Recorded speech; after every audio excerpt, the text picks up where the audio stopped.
The RPG screamed across the desert sky, and Lieutenant Graves smiled.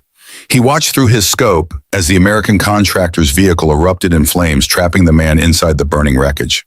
The screams carried on the wind. Graves lowered his rifle, his face twisted with satisfaction. This was his desert now, his kill zone, and he'd already buried 17 coalition soldiers in the sand.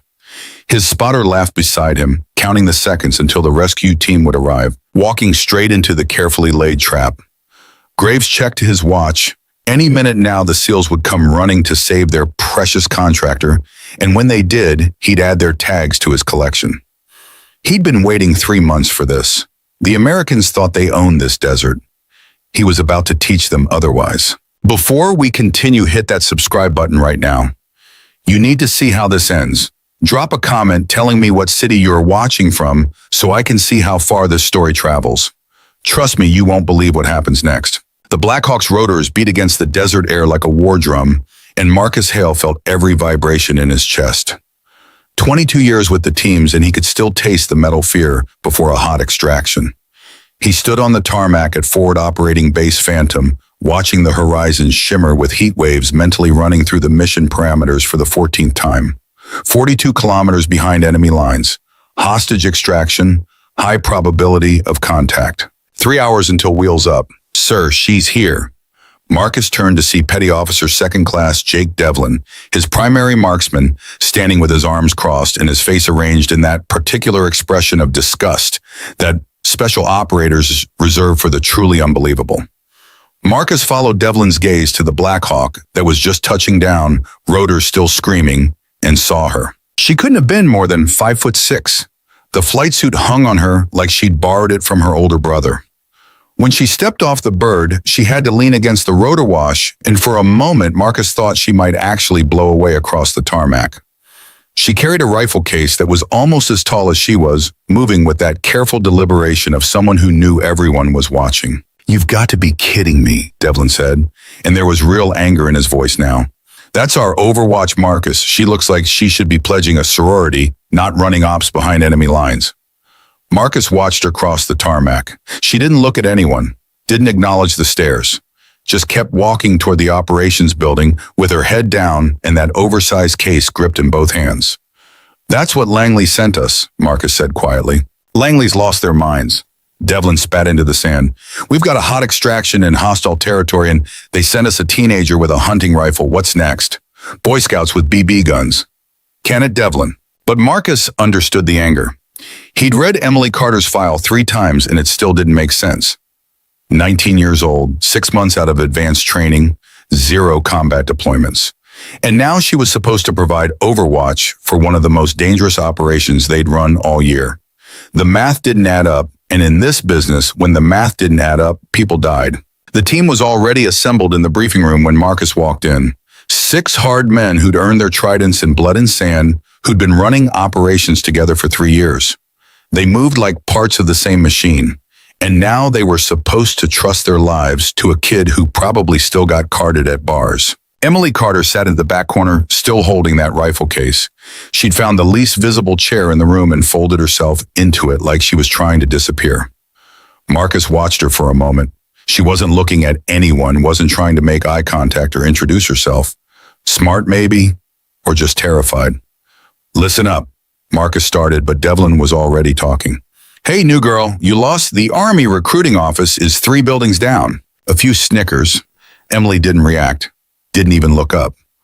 "I said listen up," Marcus repeated harder this time. The room went quiet. "We've got a contractor pinned down at coordinates we're calling Objective Rattlesnake. Thomas McKinley, civilian engineer, got separated from his convoy 42 kilometers northwest of here. Last contact was 18 hours ago.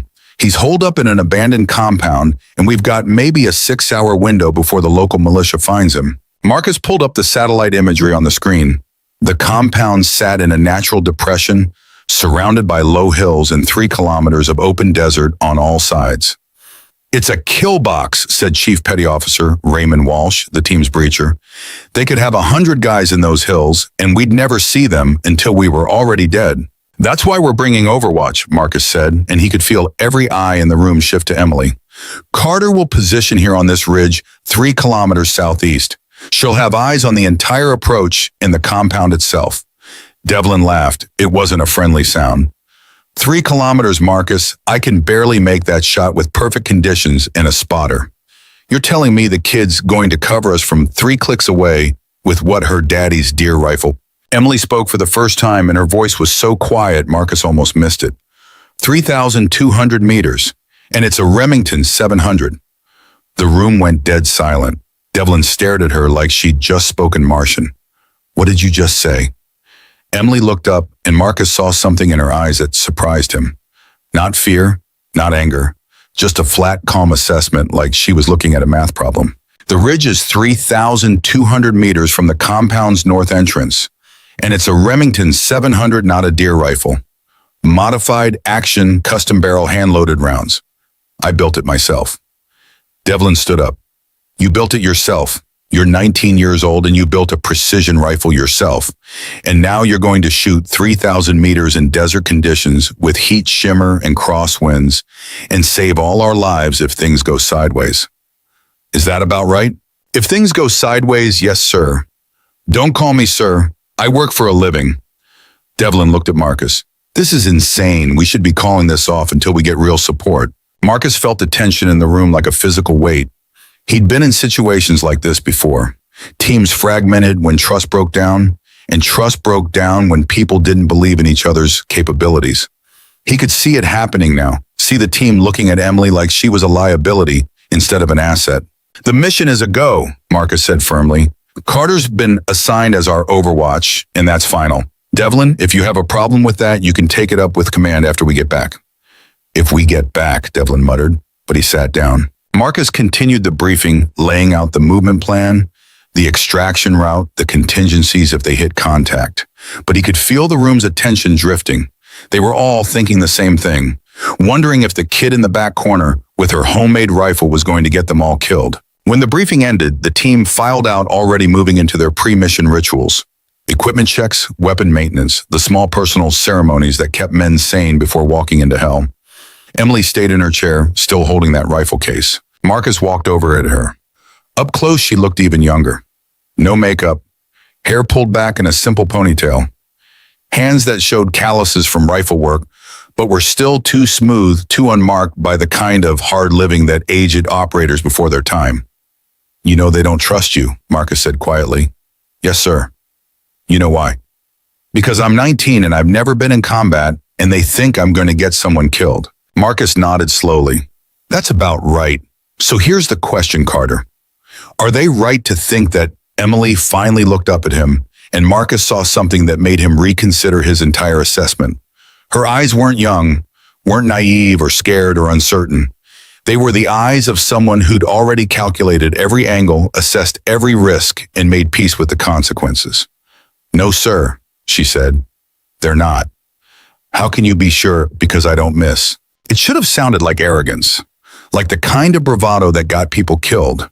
But Emily said it the same way someone might say the sky is blue or water is wet, a simple statement of observable fact. Show me the rifle, Marcus said. Emily hesitated, then opened the case. The weapon inside was beautiful in the way that pure function is beautiful. The Remington 700 had been completely rebuilt. Custom stock match-grade barrel, a scope that probably cost more than Marcus's truck. Every surface showed the kind of obsessive attention to detail that separated amateurs from artists. You really built this yourself. Started when I was 14. Took me 3 years to get it right. Emily ran her hand along the barrel, and Marcus saw real affection in the gesture. My grandfather was a gunsmith, Marine sniper in Vietnam. He taught me everything. Wind reading ballistics, how to read terrain. He said a rifle is just math and patience, and if you understand both, you can make any shot. Your grandfather sounds like a smart man. He was, died 2 years ago, pancreatic cancer. Emily closed the case gently. He made me promise I'd use what he taught me. Said skills like that are too important to waste. Marcus studied her for a long moment. You know what happens if you're wrong out there, if you can't make the shots you're claiming you can make? People die. Your people. Maybe the contractor too. And you're okay with that responsibility. Emily looked at him again with those old eyes. I'm okay with doing my job, sir. Whether other people believe I can do it or not, that's their problem, not mine. There was a knock at the door. Devlin stuck his head and saw Marcus and Emily, and his expression soured. We're doing final equipment checks in 30 minutes. Unless you want to push the op back so the new girl can practice with her toy. Marcus ignored the jab. We'll be there. Carter, get your gear squared away. I want you on the range in 20 minutes. You're going to show me what that rifle can do. Emily stood picking up the case. What range do you want me to shoot? How far can you reach with that thing? In perfect conditions, 1,800 meters confirmed, maybe 2,000 if the wind cooperates. We don't have perfect conditions. We have desert heat and crosswinds and the possibility that you'll need to engage targets at extreme range under pressure. So show me what you can do in bad conditions. 20 minutes later, Marcus stood on the range with the team. Word had spread that the new girl was going to shoot, and apparently everyone wanted to watch the show. Emily set up on the firing line, working with methodical precision. She didn't hurry, didn't showboat, just assembled her rifle, checked the scope, and settled into position. Target is 1,200 meters, the range officer called. Standard size silhouette, wind is gusting 8 to 12 miles per hour from the northwest. Emily didn't respond. She was already looking through the scope, her breathing slow and even. Marcus watched her, looking for signs of nervousness, shaking hands, rapid breathing, the small tells that indicated someone was feeling the pressure.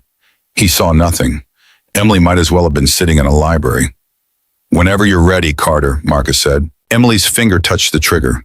There was a long moment of absolute stillness, and then the rifle cracked. Downrange, the target's head snapped back. Center mass, the range officer called. Dead center? Again, Marcus said. Emily worked the bolt, chambered another round. The rifle cracked. The target took another hit, this one slightly left of center. Wind gust, Emily said quietly, pushed it 4 inches. Devlin snorted. 4 inches at 1,200 meters is a miss in combat. Emily didn't respond. She was already adjusting, making minute changes to her position. The rifle cracked again. Perfect center mass. Move the target to 1,500, Marcus ordered. The range officer looked surprised. Sir, that's beyond our standard range. We don't even have markers out that far. Then estimate it. Move the target. They moved the target, setting it up at what the range officer swore was close to 1,500 meters. Marcus couldn't even see it clearly with his naked eye. Through binoculars, it was a vague shape shimmering in the heat. Emily adjusted her scope, took her time, and fired. The target went down. Hit, the range officer called, sounding amazed. Upper chest. Marcus looked at Devlin. The marksman's face had gone from skeptical to carefully neutral. He was watching Emily now with the attention of a professional, and Marcus knew what he was seeing. Perfect form. No wasted motion. The kind of discipline that came from thousands of hours of practice. 1,500 meters in desert conditions, Marcus said quietly. With a rifle she built herself. Still thinks she's just playing with a toy. Devlin didn't answer immediately. He walked down to the firing line, stood over Emily. What's your record real distance, not range time? Emily looked up at him. 2,100 meters. Confirmed hit. Wyoming 6 months ago. Target was a coyote that had been killing ranchers' sheep. A coyote? Yes, sir. That's not a person. That's not someone shooting back at you. No, sir, it's not. But physics doesn't care about psychology. The math is the math, whether you're scared or not. Devlin stared at her for a long moment, then walked back to Marcus. She can shoot, he admitted grudgingly. I'll give her that. But shooting at the range isn't the same as combat. She freezes up out there. We're all dead. Marcus nodded. He knew Devlin was right. But he also knew they didn't have a choice. Emily Carter was what command had given them, and the mission clock was ticking. They had 4 hours until insertion, and they needed to move. All right, Marcus called to the team. Final equipment checks, then we brief the infiltration route. We move at 2,100 hours. Carter, you'll insert with Walsh's fire team and move to the overwatch position. Radio check every 30 minutes until we begin the approach. The team dispersed, moving with purpose now. Emily packed her rifle with the same careful precision she'd used to assemble it. Marcus watched her for a moment, then made a decision. Carter, walk with me. They moved away from the range into the relative quiet of the equipment yard. The sun was setting now, painting the desert in shades of orange and red. It would have been beautiful if Marcus's mind wasn't already on the mission running through failure scenarios and backup plans. You need to understand something, Marcus said. Those men in there, they're not being cruel. They're being realistic.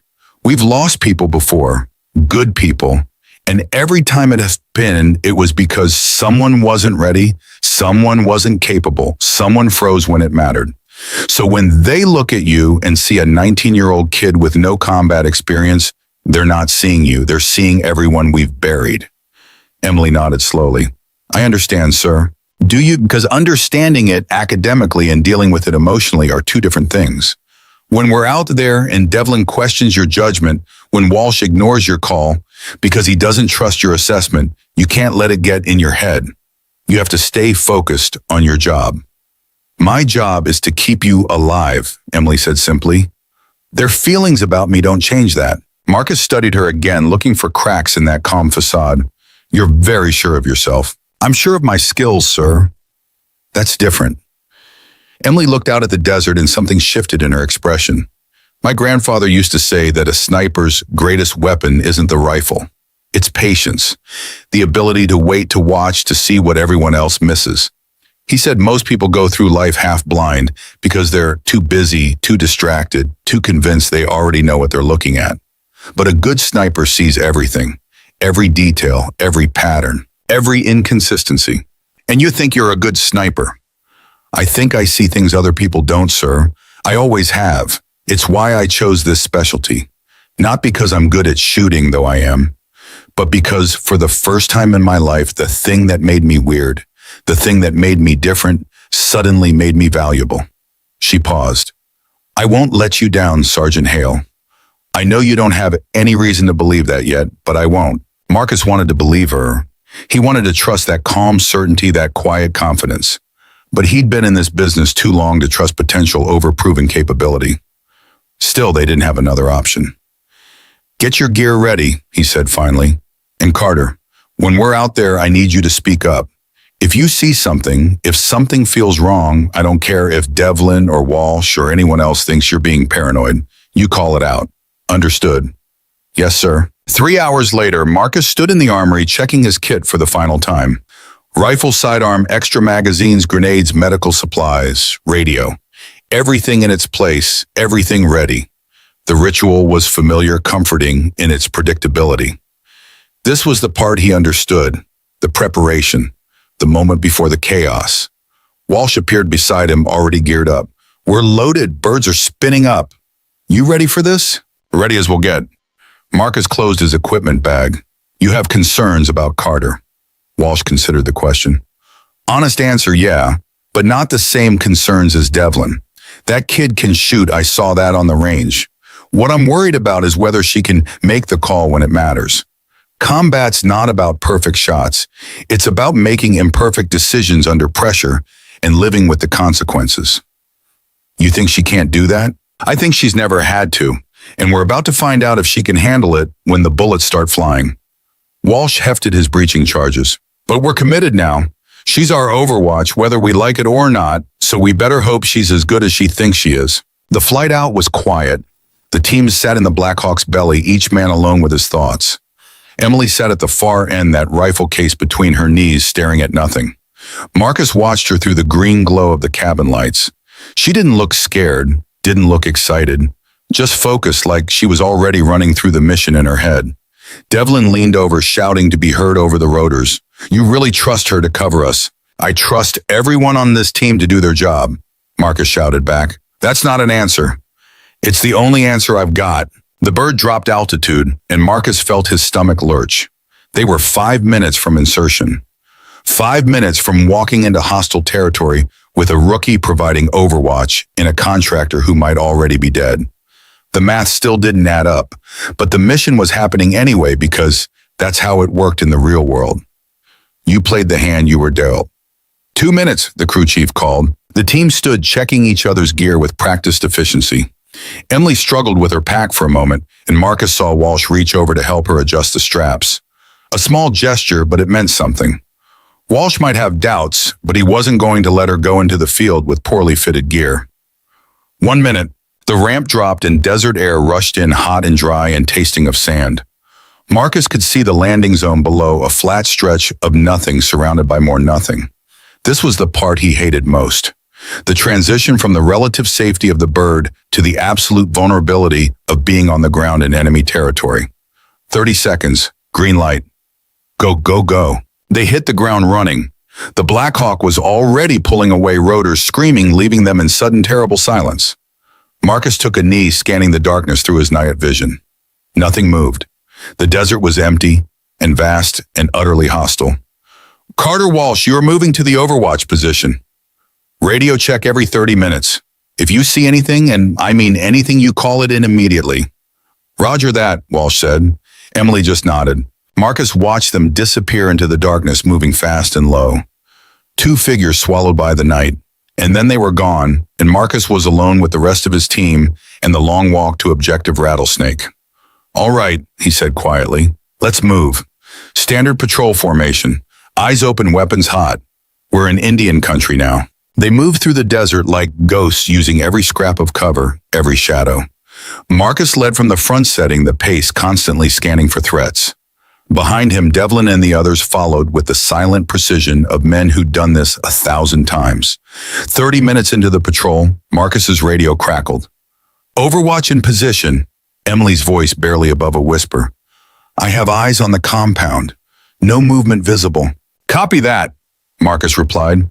Maintain overwatch. Call out any changes.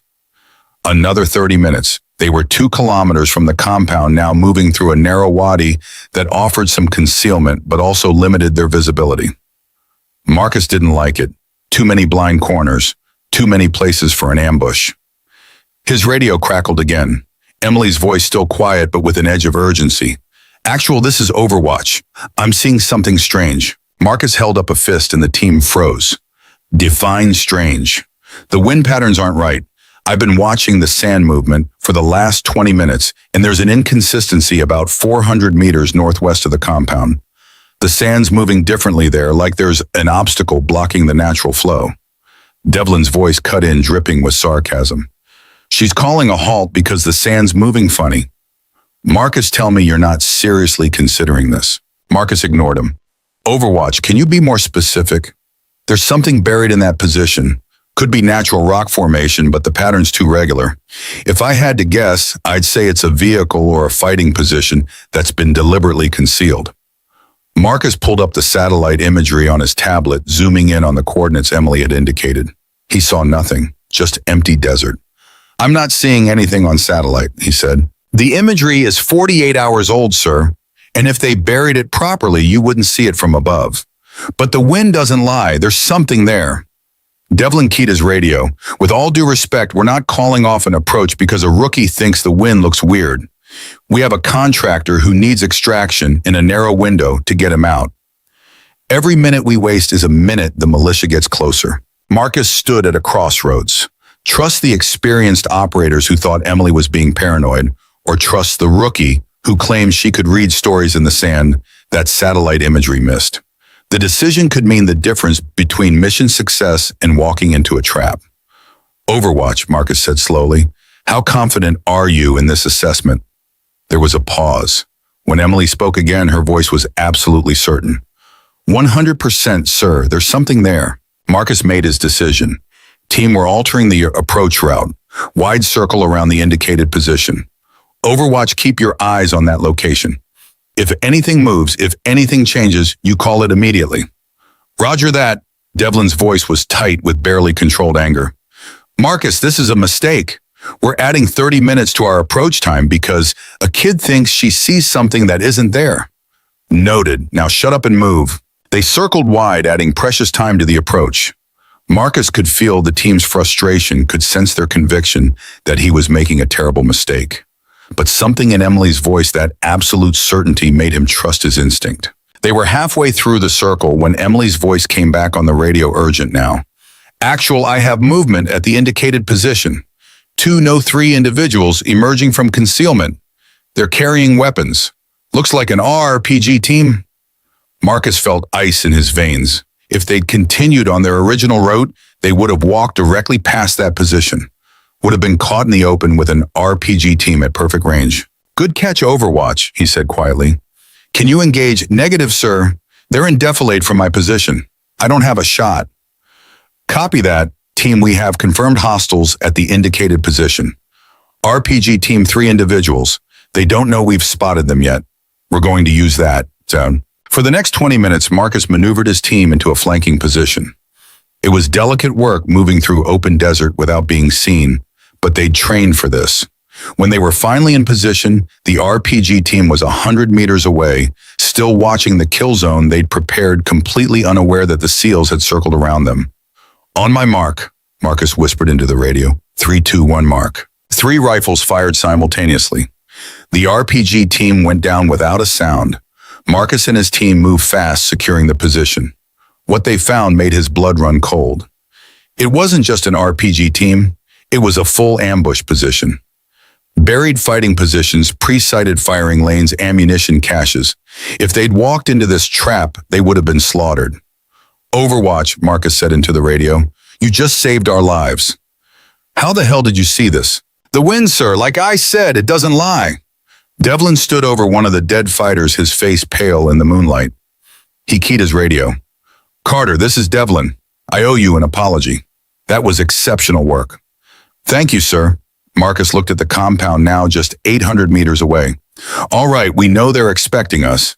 The question is, how many more surprises do they have waiting? Sir, Emily's voice came back. I'm seeing more wind anomalies, at least 3 more positions around the compound. This whole area is a trap. Marcus felt the mission calculus shifting. They weren't walking into a simple extraction. They were walking into a killing field that someone had spent considerable time preparing. Someone who knew they were coming. All teams halt, advance. Overwatch, I need you to map every anomaly you're seeing. We're not moving another meter until we know what we're walking into. For the next hour, Emily called out positions. Each one, when checked, revealed another prepared ambush point.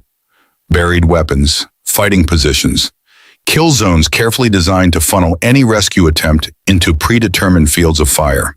It was sophisticated work, the kind of tactical preparation that spoke to professional military training. Finally, Marcus had a complete picture. The compound was surrounded by a network of mutually supporting ambush positions, all carefully concealed or perfectly positioned. Walking into that without Emily's warning would have been suicide. Overwatch, this is actual, outstanding work. You've identified 8 separate ambush positions. The question now is, how do we get past them? There was a long pause, then Emily said, Sir, I think I can help with that. If you can get me coordinates for each position, I can start clearing them from here. Devlin's voice cut in immediately. That's 1,200 to 1,500 meters for most of these positions. In combat conditions. At night, Carter, that's impossible. No, sir, Emily said calmly. It's difficult, but it's not impossible. Marcus looked at his team. They were running out of time. The contractor had been alone for almost 24 hours now. Every minute they delayed was another minute he might not have. Overwatch, if you think you can make those shots, you have my authorization to engage. But Carter, be absolutely sure. If you start shooting and miss, you'll alert every hostile in the area to our presence. I understand, sir. Send me the first set of coordinates. Marcus gave her the coordinates for the nearest ambush position, a buried fighting position, about 1,300 meters from Emily's location. Then he waited, barely breathing, listening to the desert silence. The shot, when it came, was so quiet, Marcus almost missed it. A distant crack, barely louder than a stone falling. Then Emily's voice, completely calm. Target down, next coordinates, sir. Over the next 40 minutes, Emily systematically dismantled the ambush network. 11 shots, 11 targets eliminated at ranges that it should have been impossible. Each time that quiet crack in the distance followed by Emily's calm confirmation. Devlin watched through his scope, confirming each kill. His expression had gone from skeptical to awed to something like fear. Marcus, he said quietly, she's not missing. Not once. I've never seen shooting like this. Neither have I, Marcus admitted. The final shot was the longest. A sniper position on the far ridge watching over the entire compound. Emily called out the range 3,200 meters, more than 2 miles. At night, in desert conditions with crosswinds and heat shimmer. Overwatch, are you sure about this one? Marcus asked. Yes, sir, but I need 60 seconds to read the wind. Don't move. Marcus counted the seconds. 60 felt like 60 hours. He could hear his heart beating, could feel sweat running down his back despite the desert cold. Then Emily's rifle cracked one final time. There was a long pause, then target down. The approach is clear, sir. You have a straight shot to the compound. Marcus let out a breath he didn't know he'd been holding. Copy that, Overwatch. Maintain position and cover our extraction. We're going in. They moved fast now, crossing the open ground to the compound. The contractor was exactly where the last intel said he'd be holed up in a back room, terrified but alive. The extraction took less than 5 minutes. By the time the sun started to rise, they were already back at the extraction point, waiting for the Black Hawk to pull them out. Emily came in last, moving down from her ridge position. She looked exhausted, her face streaked with sand and sweat. The rifle case was back over her shoulder. She didn't say anything, didn't make eye contact. Just took her position at the edge of the perimeter and waited. Marcus walked over to her. Hell of a night's work, Carter. Thank you, sir. 11 confirmed kills at extreme range, including one at 3,200 meters. That might be a record. Emily shrugged. Just math and patience, sir. Like my grandfather taught me. The Black Hawk came in low and fast. As they loaded up, Devlin approached Emily. Marcus watched curious to see how this would play out. Carter, Devlin said, and his voice was different now, respectful. I was wrong about you. I'm sorry. That was the finest long-range shooting I've ever witnessed. Emily looked at him for a long moment, then nodded. Thank you, sir. I appreciate that. Where did you learn to read wind like that? I've been doing this for 15 years and I've never seen anyone call wind patterns the way you did. My grandfather, Emily said simply. He taught me that most people think sniping is about the shot, but it's really about reading the environment, understanding that everything talks to you if you know how to listen. The wind, the sand, the light, it all tells stories if you pay attention. Marcus listened to this exchange and realized something. The team had been wrong about Emily, not because she was capable, though she clearly was, but because they judged her based on what they could see on the surface. Age, experience, appearance. They hadn't looked deeper, hadn't seen what was actually there. Maybe that was Emily's real talent. Not just shooting, but seeing what everyone else missed. The flight back to base was different from the flight out. The team was loose now, talking easily, the tension gone. Emily sat in her usual spot, but now men were coming over to ask her about her rifle, about her training, about those impossible shots. She answered their questions patiently, without arrogance, just sharing knowledge. Marcus watched Devlin in particular. The marksman sat next to Emily, listening intently as she explained her wind-reading technique.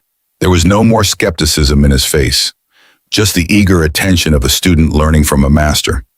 When they landed, the team dispersed to debrief in clean gear. Marcus caught Emily before she could disappear. You did good work out there, Carter. Really exceptional. Thank you, sir. I have a question, though.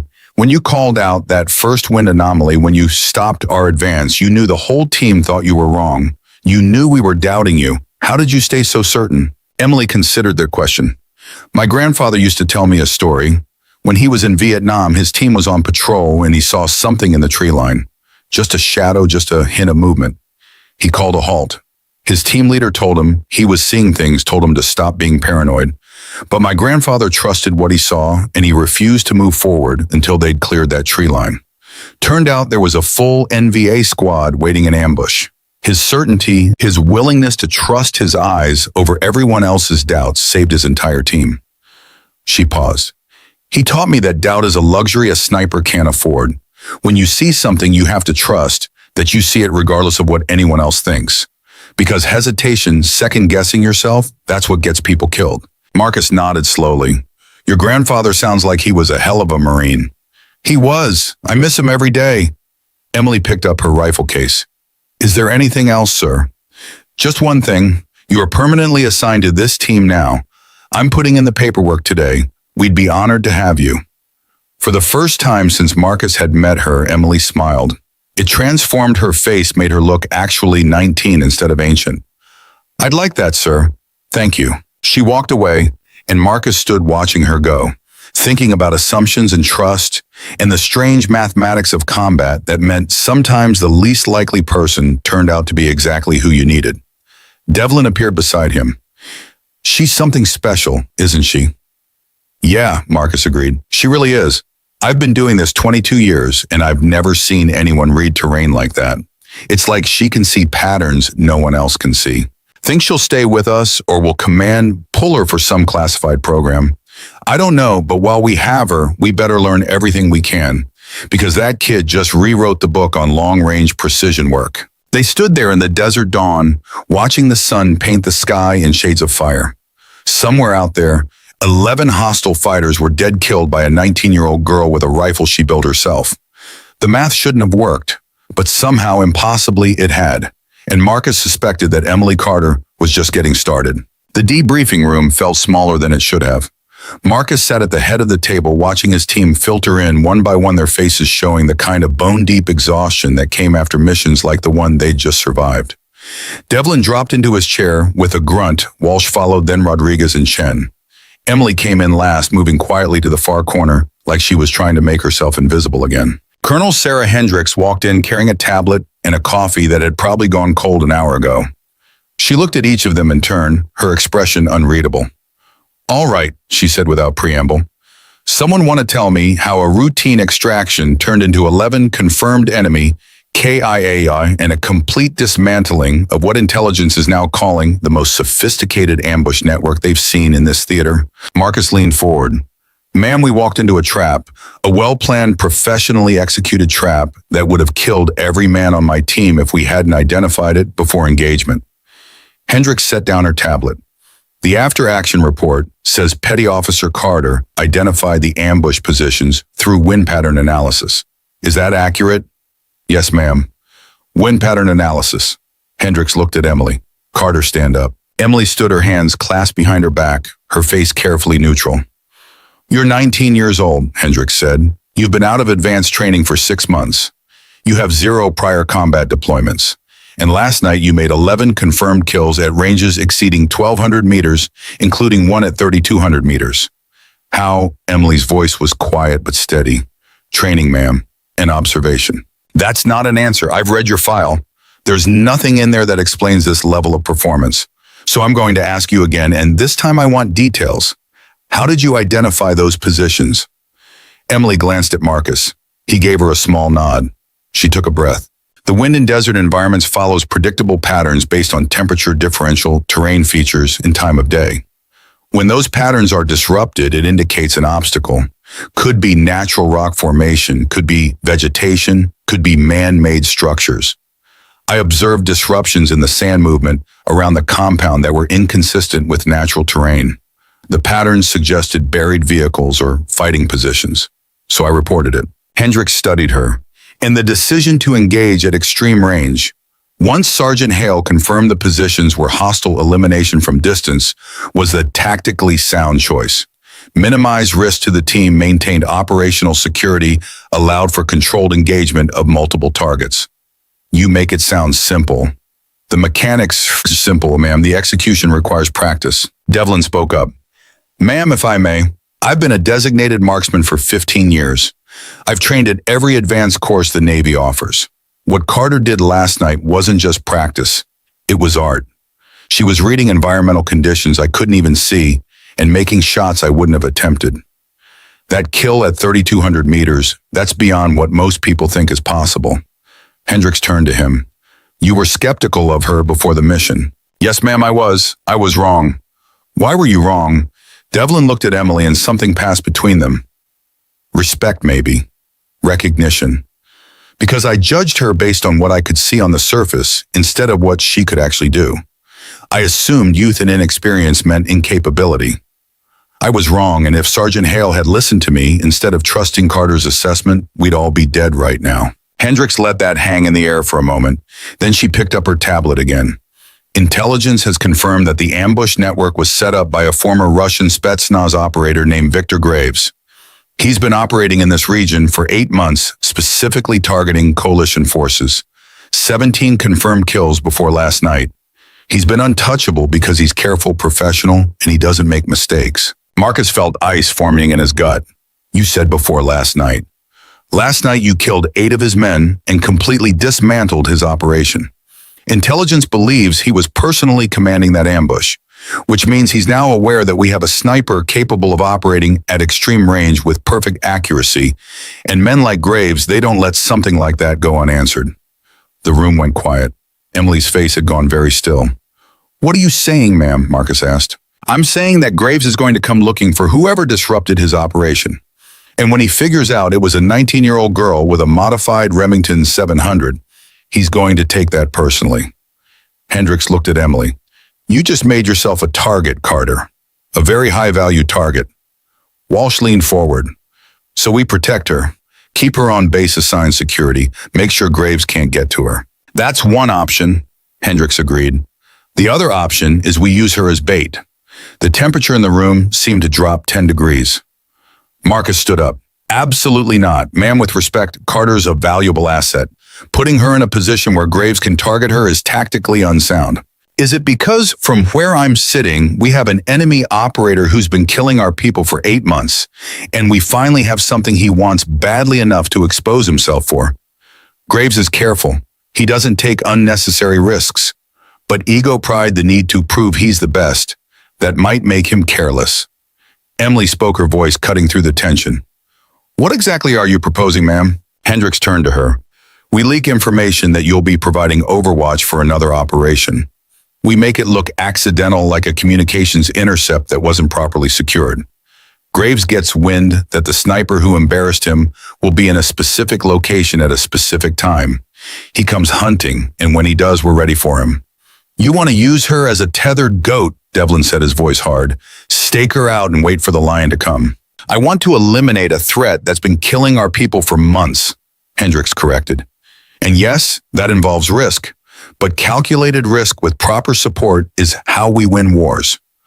Marcus looked at Emily. She was staring at Hendricks with those old eyes, and he could see her mind working through the scenario, calculating odds, assessing risks.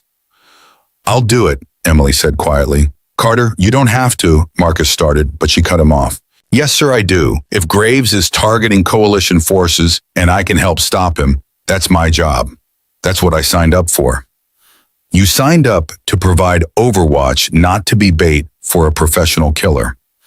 Emily looked at him, and Marcus saw something in her expression that reminded him of her grandfather's story. That same certainty, that same willingness to trust her judgment over everyone else's doubts. "Sergeant Hale, I appreciate your concern, but I'm not helpless. If Graves comes for me, he's going to find out that I'm not an easy target." Hendricks nodded slowly. "All right, then here's how this works. We're running an operation in 72 hours. Real mission, real objectives, but we're going to make it look like Carter's providing overwatch from a specific ridge position. We leak the details through channels we know are compromised. Graves takes the bait. He shows up to eliminate what he sees as a threat to his reputation. When he does, we have counter-sniper teams in position to take him down." "And if your counter-sniper teams miss," Walsh asked, "then Carter better be as good as she showed us last night." The meeting broke up 30 minutes later after Hendricks had outlined the basic operational framework. Marcus caught Emily before she could leave. "You sure about this?" "No, sir, I'm not sure, but I'm willing." There's a difference between being willing and being ready. Graves isn't like those fighters you engaged last night. He's been doing this longer than you've been alive. He's killed 17 coalition soldiers, and those are just the ones we know about. He's smart, patient, and utterly ruthless. Emily nodded. "I understand that, sir." "Do you? Because this isn't about making a long-range shot. This is about going head-to-head with someone who's going to be actively hunting you. Someone who knows exactly what you're capable of because you just demonstrated it. He's not going to underestimate you the way my team did." "Good," Emily said simply. "That means he'll be cautious. Cautious people make predictable choices. Predictable choices create patterns. Patterns can be exploited." Marcus stared at her. "You sound like you've done this before." "I haven't, but my grandfather told me stories about Vietnam, about counter-sniper operations, about what it's like when two people are trying to kill each other from a mile away and only one of them gets to go home. He said the person who wins isn't necessarily the better shot. It's the person who thinks more clearly under pressure. And you think you can think clearly when someone's actively trying to kill you." Emily considered the question. "I guess we'll find out, sir." The next 72 hours felt like 72 years. The team prepared for the operation with meticulous care, running through scenarios, checking equipment, wargaming every possible outcome. Emily spent most of her time on the range, but Marcus noticed she wasn't practicing long-range shots anymore. She was practicing quick target acquisition, close-range work, the kind of shooting you needed when someone was actively hunting you. Devlin worked with her, sharing techniques he'd learned over 15 years of professional marksmanship. Marcus watched them on the range, saw the way Devlin had completely reversed his opinion of her. Now he was protective, almost fatherly, showing her tricks for reading light conditions, for calculating wind at speed, for making snap decisions under pressure. "She's a fast learner," Devlin said, walking over to where Marcus stood observing. "Scary fast. I show her something once and she's got it. It's like her brain just absorbs information and immediately integrates it." "You worried about her?" "Terrified. She's good, Marcus. Maybe the best natural talent I've ever seen. But Graves has been doing this for decades. Experience counts for something. She knows that." "Does she? Because she acts like this is just another mission? Like going up against a legendary killer is the same as providing overwatch on a routine extraction." Devlin paused. "Or maybe she's just better at hiding fear than the rest of us." Marcus had wondered the same thing. Emily's calm was unnerving. She didn't show stress, didn't show doubt, didn't show any of the normal human reactions to being used as bait for a professional killer. Either she was the most composed 19-year-old on the planet, or she was very good at pretending. The night before the operation, Marcus found Emily in the armory cleaning her rifle for what was probably the 20th time. The Remington 700 lay disassembled on the table, each component meticulously cleaned and oiled. "Can't sleep?" Marcus asked. "Didn't try, sir. Figured I'd rather spend the time making sure everything's perfect." Marcus pulled up a chair. "You know it's okay to be scared." "I'm not scared, sir. Everyone's scared before an operation like this. If they say they're not, they're either lying or they're too stupid to understand the danger." Emily looked up from the rifle. "I'm not scared of dying if that's what you mean. My grandfather taught me that death is just part of the equation. You accept it as a possibility, and then you stop thinking about it because dwelling on it doesn't change anything. That's easy to say when you're sitting in an armory. It's harder when someone's shooting at you." "Probably." Emily fitted the bolt back into the receiver, her movements practiced and precise. "But being scared won't help me shoot better. Won't help me think more clearly. Won't help me see what Graves is doing before he does it. So what's the point?" Marcus watched her work. "Your grandfather taught you well. He taught me that sniping is 90% mental. The physical part, the actual shooting, that's just mechanics. But the mental part, staying calm when everything's going wrong, trusting your training, when your instincts are screaming at you to run, that's what separates people who survive from people who don't. You miss him. Every day." Emily's hand stilled on the rifle. "He died 2 weeks before I shipped out for basic training. Didn't get to see me graduate.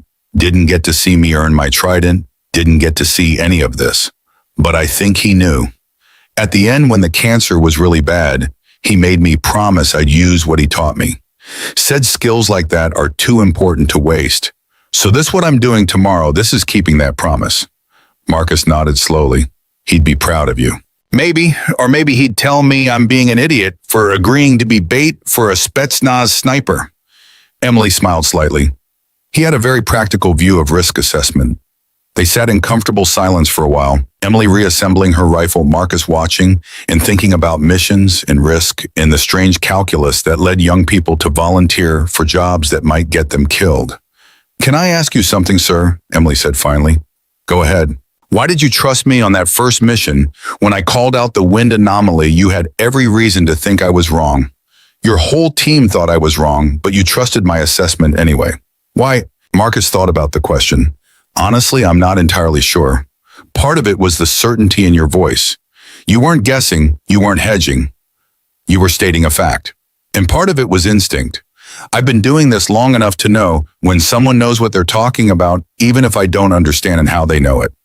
That's not very scientific." "No, it's not. But combat rarely is. You make the best decision you can with incomplete information, and then you live with the consequences." Marcus paused. "I'm glad I trusted you. You saved a lot of lives that night." "Just doing my job, sir." "That's more than a job, Carter. What you did, that was exceptional. And tomorrow when Graves comes hunting, I need you to remember that. You're not just some rookie who got lucky. You're a legitimate threat, and Graves knows it. That gives you an advantage. Emily finished reassembling the rifle and held it up, checking the action. What advantage is that? He's going to respect you, maybe fear you a little, and fear makes people careful. Careful people are predictable. You said it yourself, predictable choices create patterns. When Graves comes for you tomorrow, he's going to be thinking about you the whole time, worrying about you, and while he's focused on you, he's not going to see the counter-sniper teams until it's too late. Unless the counter-sniper teams miss. They won't miss. But if they do, Marcus met her eyes. Then you do what you do best. You see what everyone else misses and you make the shot that matters. The operation launched at 0600 hours. The primary mission was legitimate, a reconnaissance patrol to map enemy movement patterns in a contested area. Emily's Overwatch position was on a ridge overlooking the patrol with a route, exactly as advertised in the intelligence leak. What wasn't advertised was the 3 counter-sniper teams positioned in concealed locations around Emily's position, each one with clear sight lines to potential sniper hides. Marcus watched Emily gear up with the same methodical precision she brought to everything. Rifle ammunition spotting, scope rangefinder water, emergency medical supplies. Everything checked, double-checked, arranged exactly where it needed to be. Radio check every 30 minutes, Marcus reminded her. Anything feels wrong, anything at all, you call it in immediately. We're not taking chances with this. Yes, sir. And Carter, if Graves gets past the counter-sniper teams, if he actually makes it close enough to engage you directly, you do not try to be a hero. You call for extraction and you get out. Understood. Emily looked at him with those calm, ancient eyes. Understood, sir. But if it comes to that, if Graves gets that close, extraction won't be fast enough. I'll have to engage. Then make sure you shoot first. Emily inserted with Walsh's fire team moving through the pre-dawn darkness to her position on the ridge. Marcus watched them go, feeling that familiar tension that came with sending people into danger. The counter-sniper teams were already in position, invisible in their hides, waiting. The sun came up slow and red, painting the desert in shades of blood and fire. Marcus's team began their patrol, moving through the designated route, maintaining normal radio discipline. To anyone watching, it looked like a standard reconnaissance operation. Nothing special, nothing unusual, except for the sniper on the ridge. Emily's voice came over the radio, quiet and professional. Overwatch in position. I have clear sight lines on the patrol route. No movement visible. Copy that, Overwatch. Maintain position and report any changes. The first hour passed without incident.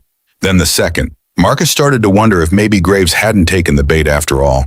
Maybe he was smarter than they thought. Maybe he'd seen through the trap. Then Emily's voice cut through the radio, sharp with urgency. All teams, I have movement.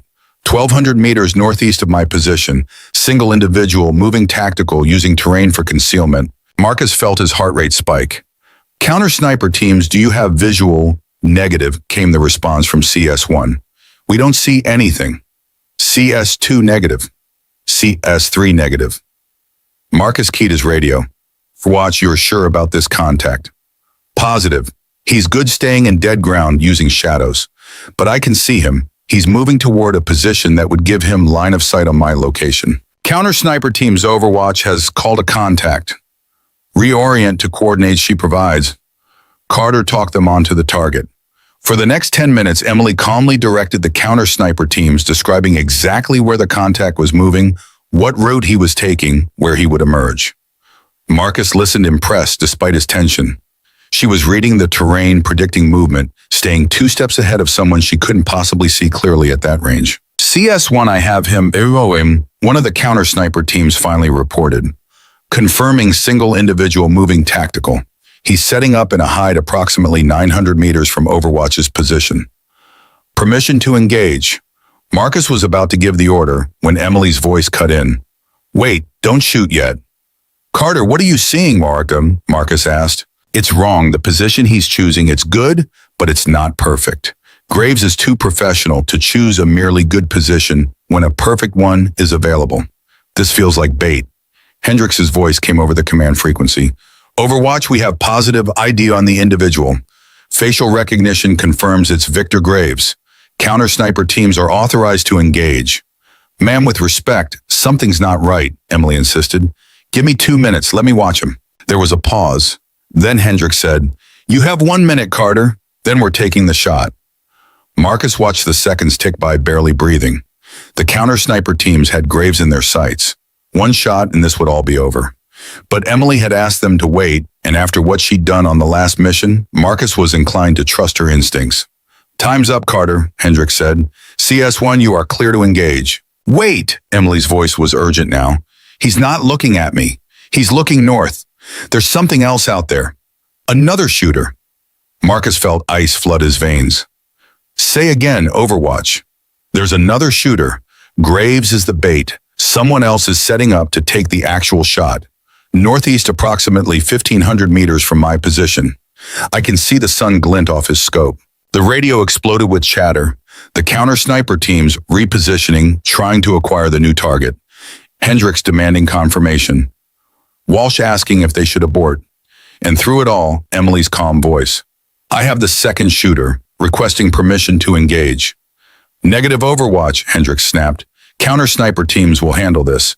You maintain position." "Ma'am, the counter-sniper teams don't have the angle. Trees are blocking their sight lines. I'm the only one with a clear shot." Marcus looked at the tablet showing everyone's positions. Emily was right. The second shooter had chosen his position with brutal efficiency. The counter-sniper teams couldn't see him. But Emily, higher on her ridge, had a direct line of sight. "Overwatch, what's your range to target?" Marcus asked. "Approximately 2,100 meters. Wind is variable, gusting 8 to 15 miles per hour. I can make the shot." Devlin's voice cut in. 2,100 meters with variable wind conditions. "Carter, that's insane." "I can make the shot," Emily repeated, and there was absolute certainty in her voice. Marcus made a decision. "Overwatch, you are authorized to engage secondary target. CS1, you take Graves the moment Carter fires. Don't give him time to relocate." "Roger that." Marcus could hear Emily breathing over the radio, slow and steady. She was settling in, reading the wind, making her calculations. The entire operation had just turned on its head, and now everything depended on a 19-year-old making an impossible shot. "Steady," Emily whispered, talking to herself. "Wind's dropping. Wait for it. Wait for it." The shot cracked across the desert, and Marcus counted heartbeats. 1, 2, 3. "Target down," Emily reported. "Secondary shooter is eliminated." Simultaneously, CS1 reported, "Graves is down. Confirmed kill on primary target." The radio fell silent. Marcus realized he'd been holding his breath and forced himself to breathe. It was over. Both shooters eliminated. The trap had worked, but only because Emily had seen what no one else could see. "All teams maintain position," Hendricks ordered. "I want confirmation on both bodies before we celebrate anything." Walsh's fire team moved forward to secure Graves's position while another team checked the secondary shooter. It took 20 minutes of careful movement through potentially hostile terrain, but finally the confirmations came back. Primary target confirmed KYA. It's Graves, single shot to the head from CS1. Secondary target confirmed KYA, shot to the upper chest. This is also Spetsnaz based on his equipment.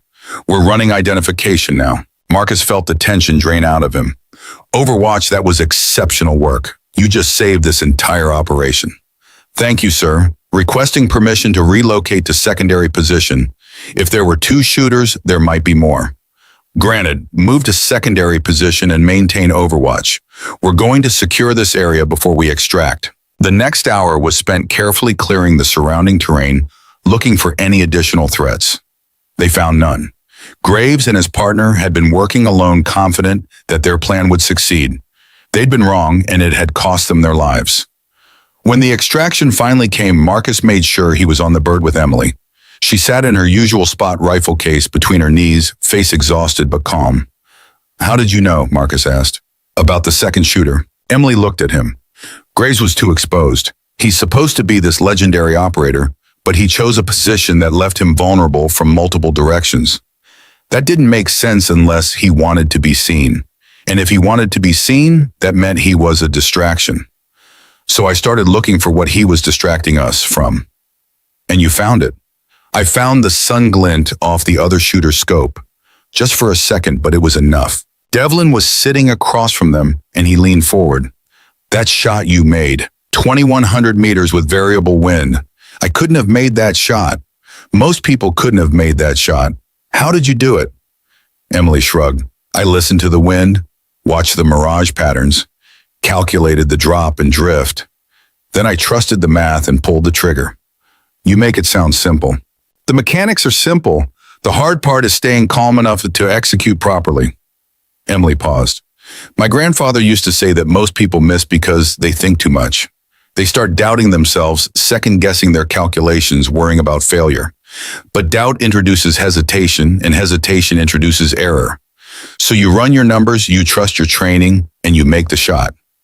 Either you hit or you don't, but either way, doubt doesn't help you. Marcus listened to this and realized something. Emily wasn't fearless. She was just disciplined enough to not let fear control her actions. That was a different thing entirely and maybe more impressive. The debriefing back at base was intense. Hendricks wanted every detail, wanted to understand exactly how Emily had identified the second shooter when trained counter-sniper teams hadn't seen him. Intelligence wanted to know everything about Graves' tactics, his equipment, his methodology.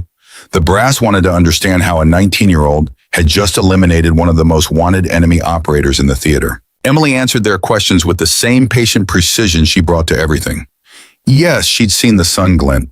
No, she couldn't explain exactly why she'd been looking in that direction. Instinct, maybe. Or just systematic scanning of potential sniper positions. Yes, she was confident the shot had been within her capabilities. No, she hadn't been scared. Yes, she understood how unlikely that sounded. Finally, after 3 hours of questions, Hendricks dismissed everyone except Emily and Marcus. Carter, Hendricks said slowly, I've been in this business for 25 years. I've worked with the best snipers the military has to offer, and I have never in my entire career seen anyone do what you just did. You identified a threat that no one else could see, made a shot that shouldn't have been possible, and did it all while remaining calmer than most people are at a Sunday picnic. So I'm going to ask you one more time. How? Emily looked tired now, the exhaustion finally showing through. Ma'am, I honestly don't know how to explain it better than I already have. I see patterns. I always have. Things that other people miss, I see them. Wind patterns, light patterns, movement patterns. My brain just works that way. And my grandfather taught me how to use that, how to turn that weird quirk of perception into something useful. So when I'm looking through a scope, I'm not just seeing terrain, I'm seeing a story. I'm seeing how the wind moves, how the light shifts, how the shadows fall, and sometimes I see things hiding in that story. Hendricks studied her for a long moment. You understand that what you can do, that's not normal. That's not training. That's talent. Raw, exceptional talent. The kind that comes along maybe once in a generation. I'm just doing my job, ma'am. Your job was to be bait. Instead, you turned the tables on one of the most dangerous operators we've faced and eliminated both him and his partner. That's significantly above and beyond your job description. Hendricks paused. I'm recommending you for a commendation. And I'm also recommending that you be assigned permanently to Sergeant Hale's team. They need someone like you. Thank you, ma'am. After Hendricks dismissed them, Marcus walked Emily back to her quarters. The sun was setting again, painting the desert in those same shades of fire and blood. They walked in silence for a while, both of them processing the day. You know this isn't going to get easier, Marcus said finally. Word's going to spread about what you can do. People are going to want to use you, test you, push you to see what your limits are. I know, sir. And some people are daring to resent you. They're going to say you're too young, too inexperienced, that you've just been lucky. They're going to try to tear you down because seeing someone your age do things they can't do, that threatens them. I know that too, sir. So how are you going to handle it? Emily stopped walking and looked at him. The same way I handle everything else. I'm going to do my job to the best of my ability. I'm going to trust my training, and I'm going to let the results speak for themselves. People can think whatever they want about me. As long as I'm keeping my team alive and completing the mission, their opinions don't matter. Marcus smiled despite himself. You really are something special, Carter. I'm really just trying to keep a promise to my grandfather, sir. Everything else is just details. They reached her quarters, and Emily paused at the door. Sir, can I ask you something? Go ahead. When you found out I was going to be your Overwatch before you'd met me, what did you think? Marcus considered lying, then decided she deserved honesty. I thought Command had lost their minds. I thought they'd sent me a kid who was going to get someone killed. I thought the mission was compromised before it even started. And now, Now I think you're the best sniper I've ever worked with, and I think I'm damn lucky to have you on my team." He paused. "But I also think you're carrying a lot of weight for someone who's only 19. That promise to your grandfather, that need to prove yourself, that's a heavy burden. Don't let it crush you." Emily nodded slowly. "I'll try, sir, but the weight, it's what keeps me sharp. Without it, I'm just someone who's good at shooting. With it, I'm someone who has a reason to be perfect every time. And in this job, perfect is the only acceptable standard." She went inside, and Marcus stood there for a moment thinking about talent and pressure and the strange alchemy that turned young people into warriors. Emily Carter was exceptional, that was undeniable. But exceptional people had a tendency to burn bright and fast, and Marcus couldn't shake the feeling that he was watching the beginning of something that might end badly. He hoped he was wrong, but 22 years in the teams had taught him that hope was a poor substitute for preparation, and the best way to keep people alive was to expect the worst and be pleasantly surprised when it didn't happen. Tomorrow they'd start preparing for the next mission. Tomorrow, Emily would be back on the range practicing refining, pushing herself to be even better. Tomorrow the machine would start grinding again. But tonight, for just a few hours, they could rest. They'd survived. They'd won. And sometimes in this business, that was the best you could hope for. The rest didn't last. At 0400 hours, Marcus's phone screamed him awake with the particular tone that meant someone important needed him immediately. He grabbed it, already swinging his legs out of bed, his brain shifting from sleep to combat mode in the space of a heartbeat. "Hale, Marcus, it's Hendricks. Get your team to the operations center now. We have a situation." "What kind of situation?" "The kind that requires your sniper. Move." 15 minutes later, Marcus stood in the operations center with his team, all of them looking like they'd been dragged through hell backwards.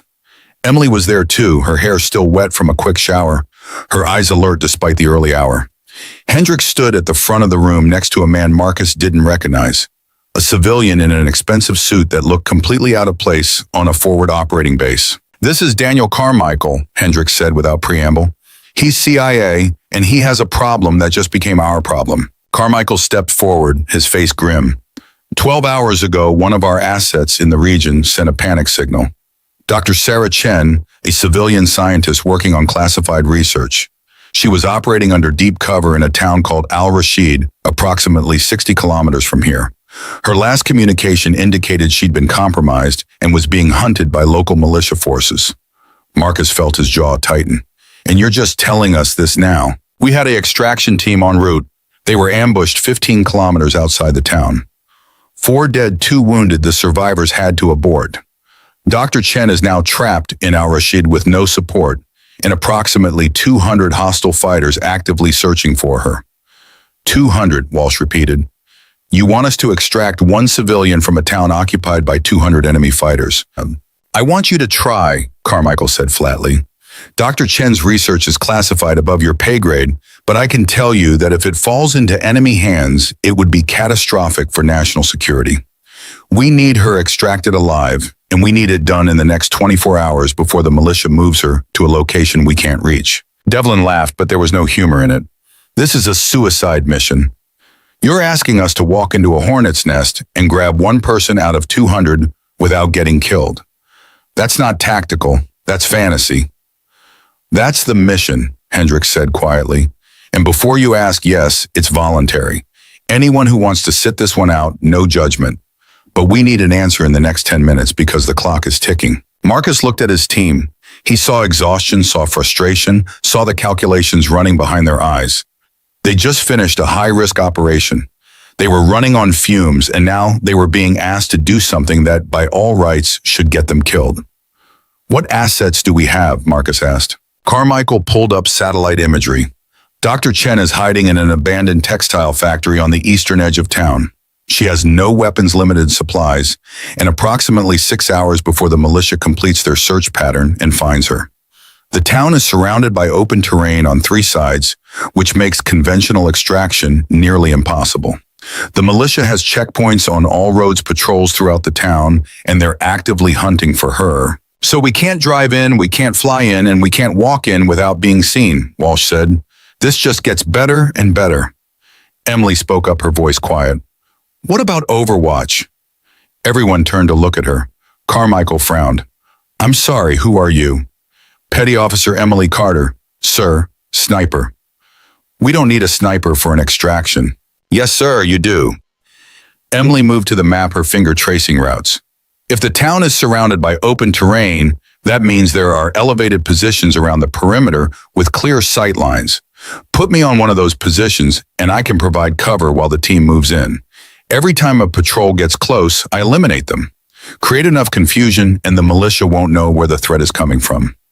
They'll scatter, reorganize, waste time. That gives the team a window to reach Dr. Chen and extract. Carmichael looked at Hendricks. Is she serious? Completely, Hendricks said. Carter just eliminated Victor Graves and his partner at ranges exceeding 2,000 meters. If anyone can provide effective overwatch in this situation, it's her. She looks like she's about 12 years old. She's 19 and she's the best sniper I've seen in 25 years. Your call, Carmichael. You want our help or not? Carmichael studied Emily for a long moment, his expression skeptical. Then he sighed. Fine, but if this goes sideways, I'm not explaining to Washington how we lost a SEAL team trying to extract one scientist. Then let's make sure it doesn't go sideways, Marcus said. He looked at his team. I need a decision from each of you. This is voluntary. No shame in sitting this one out. Walsh spoke first. I'm in. Can't let you have all the fun. Rodriguez nodded. In. Chen, the team's medic, cracked his knuckles. Someone's got to keep you idiots alive. I'm in. Devlin looked at Emily, then at Marcus. If the kid's going out there, someone needs to watch her back. I'm in. Marcus felt something tight in his chest loosen slightly. All right, then let's plan this thing properly. Carmichael, I need updated satellite imagery, thermal scans, if you have them, and everything you know about the militia's patrol patterns. Hendricks, I need transport air support on standby and emergency extraction protocols. We're going in fast and we're coming out faster, and I want every possible advantage we can get. The next 6 hours were a blur of planning and preparation. Marcus had run dozens of extractions, but never one this risky. The town of Al-Rashid was a tactical nightmare, a dense urban environment surrounded by open desert, perfect for defenders and terrible for attackers. The only advantage they had was Emily and Marcus was about to bet his entire team's lives on her ability to create chaos from 2 kilometers away. Emily spent the time studying the terrain, identifying firing positions, calculating ranges and angles. Marcus watched her work, saw the intense focus on her face. She wasn't just looking at a map. She was building a 3-dimensional model in her mind, seeing lines of fire and dead zones and opportunities that no one else could see. You can do this, Marcus asked quietly. Yes, sir, but I'll need Devlin as my spotter. The ranges are going to be extreme, and I'll need someone calling wind and confirming targets. Devlin looked up from his own preparations. You want me on a ridge watching your back while the team goes into the kill zone? I want you helping me keep them alive, sir. That's your call. Devlin looked at Marcus, who nodded. All right, kid, but you better not get me killed. I'll do my best, sir. They inserted at 1800 hours using the fading light as cover.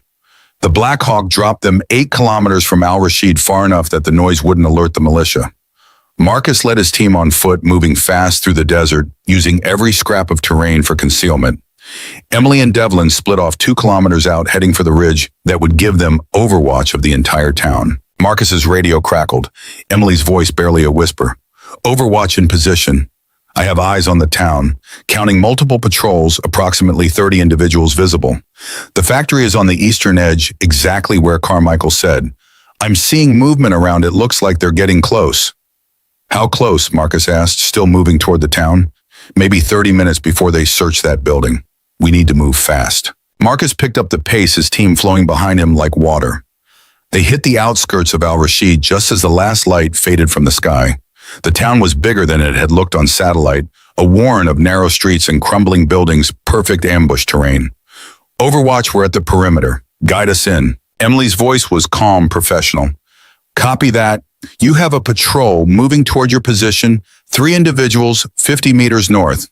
They're going to cross your path in approximately 2 minutes. Marcus held up a fist and his team froze. He could hear the patrol, now voices speaking in Arabic, the sound of boots on stone. They were close, too close to avoid. Overwatch, can you engage? Affirmative, on your mark. Marcus counted heartbeats, waiting for the patrol to reach the optimal position. Then he keyed his radio. Execute. 3 shots so close together, they almost sounded like one. The patrol went down without a sound. Marcus heard Emily working the bolt, chambering fresh rounds, her breathing steady and controlled. Clear. Move now. Next patrol is 90 seconds behind them. They moved fast and low, using the buildings for cover. Marcus could feel the pressure mounting. They were deep in enemy territory, now surrounded by hostiles, dependent entirely on Emily to see threats before the threats saw them. Another patrol appeared ahead. Emily called it out, engaged, eliminated them before Marcus's team even had to slow down. Then another, then 2 more. Each time those quiet shots in the darkness, each time 3 or 4 bodies dropping before anyone could raise an alarm. How many is that? Walsh whispered. 11 confirmed, Marcus replied. Carter, you're doing exceptional work. Keep it up. Roger that. Be advised the militia is starting to notice something's wrong. I'm seeing increased radio chatter, and they're reorganizing their patrols. You've got maybe 10 minutes before they lock this whole town down. Marcus felt sweat running down his back. They were still 300 meters from the factory and moving through a town that was about to become a fortress. Overwatch, we need a route, fast and direct. Stand by. There was a pause, then Emily's voice came back urgent. All right, you've got a window. There's an alley 30 meters to your east. Take it, follow it north for 100 meters, then cut west through the building with the blue door. That puts you on a direct line to the factory with minimal exposure. Marcus didn't question it. He led his team through the route Emily had called, trusting her eyes over his own instincts. The alley was narrow and dark, perfect cover. The building with the blue door was abandoned, silent. They moved through it like ghosts and emerged less than 50 meters from the factory and walked straight into an ambush.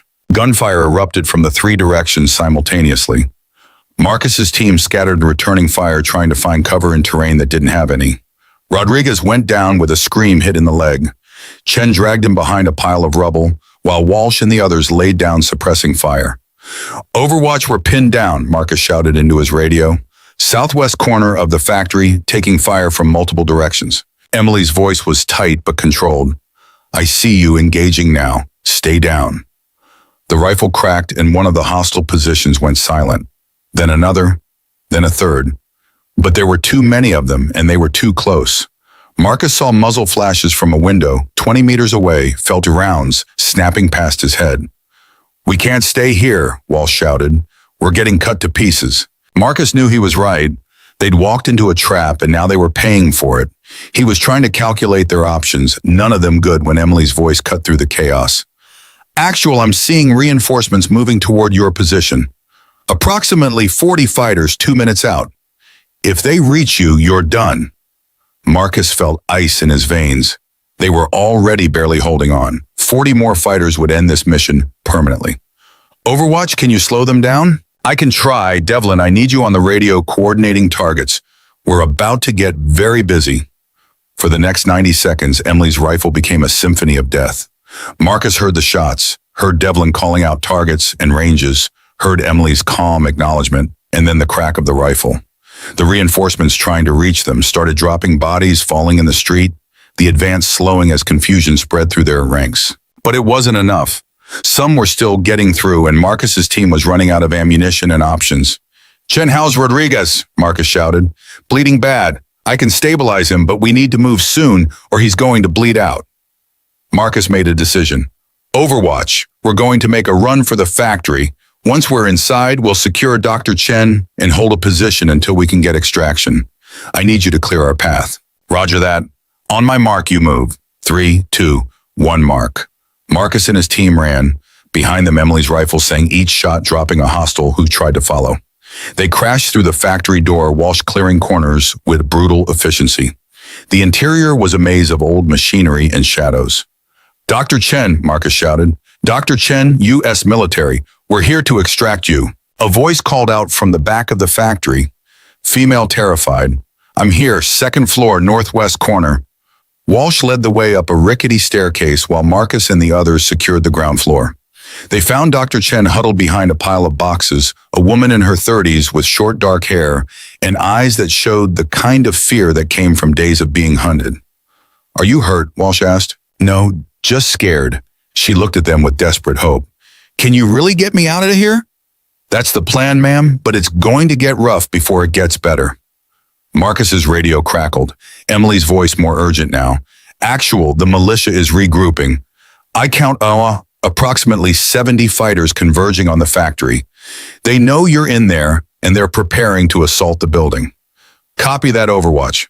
Can you thin them out? I'm trying, but there's too many, and they're using cover effectively. I can slow them down, but I can't stop them. Marcus looked around the factory.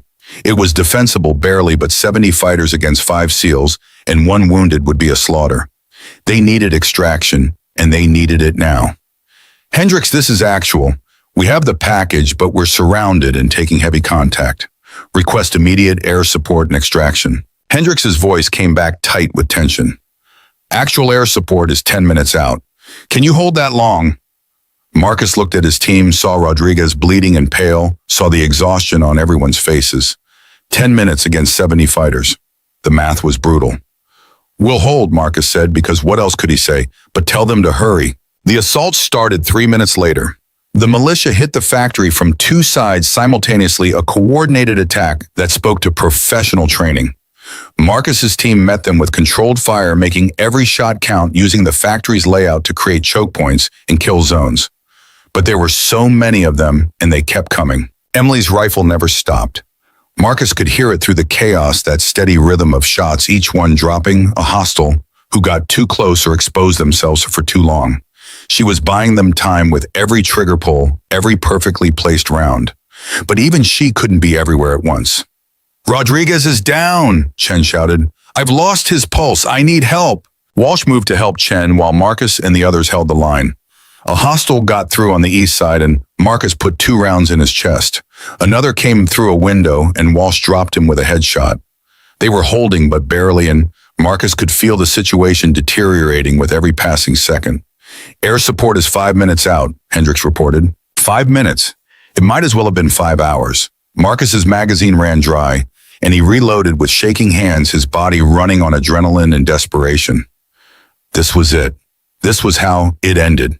Trapped in a factory in a town whose name he'd forget if he survived, fighting overwhelming numbers with no good options.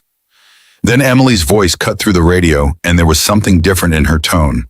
Not fear, not panic, but a kind of cold calculation. Actual, I have an idea. It's risky, but it might work. I'm listening. The militia is grouped up outside the factory's south entrance, approximately 40 fighters in a space of maybe 30 meters. If I can hit the right target with the right ammunition, I can create a secondary explosion that would take out most of them. Marcus felt his brain trying to catch up with what she was suggesting. What target? There's a vehicle parked 20 meters south of the factory. Looks like a technical with a fuel drum strapped to the back. If I can hit that drum with an incendiary round, it should create an explosion large enough to clear that entire area. Devlin's voice came over the radio, urgent. Carter, that's a 3,200-meter shot at a target the size of a basketball in urban terrain with crosswinds and buildings creating air turbulence. That's impossible. I made that exact shot 2 days ago on Graves' partner. That was different. You had time to prepare, time to read the conditions. This is snap shooting at extreme range in combat conditions. I know the risks, sir, but if I don't try, they're going to overrun the factory and everyone inside dies anyway. So I'd rather try the impossible than guarantee the inevitable. Marcus looked at his team, looked at the hostiles massing outside, looked at Rodriguez's pale face and Dr. Chen's terrified eyes. Emily was right. They were going to die if something didn't change. At least this way they had a chance. Do it, Marcus said. Everyone get down and cover your ears. Carter, you have authorization to engage. Roger that. Switching to incendiary rounds. Devlin, I need perfect wind calls. Marcus counted heartbeats, listening to Devlin and Emily work together over the radio. Wind speed, direction, mirage patterns, air density.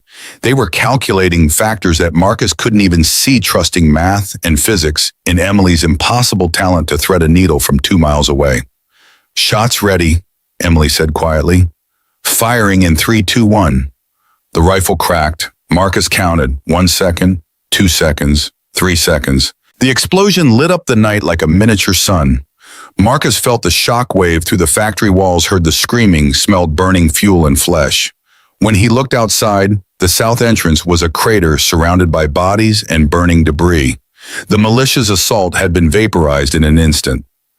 Target destroyed, Emily reported, her voice shaking slightly. Confirm multiple enemy KIA. The south approach is clear. Walsh stared at the carnage, his face pale. Holy God, did she just do what I think she just did? She made an impossible shot and saved our lives, Marcus said quietly. Again. The remaining militia fighters were retreating now, the explosion having shattered their will to fight. Marcus's team held their position, protecting Dr. Chen and trying to keep Rodriguez alive until air support arrived. When the helicopters finally came screaming in, guns blazing, Marcus had never been so happy to hear rotors in his life. They extracted under fire, loading Rodriguez first, then Dr. Chen, then the rest of the team. Marcus was the last one on the bird, and as they lifted off, he could see the factory below surrounded by bodies and burning vehicles, and the wreckage of what had been a coordinated assault. Emily and Devlin were waiting at the extraction point, having moved down from their position. Emily looked exhausted, her face streaked with dirt and sweat, her hands shaking slightly as she secured her rifle. Marcus grabbed her shoulder. That shot you made, the one that saved us, that was beyond anything I've ever seen. Emily just nodded, too tired to speak. Devlin put his hand on her other shoulder. You're not human, he said, but there was awe in his voice.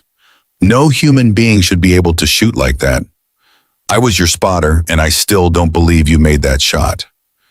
Had to, Emily said quietly. No other choice. The flight back to base was silent except for Chen working on Rodriguez. The medic's face was grim, but focused, his hands steady despite everything they'd just been through.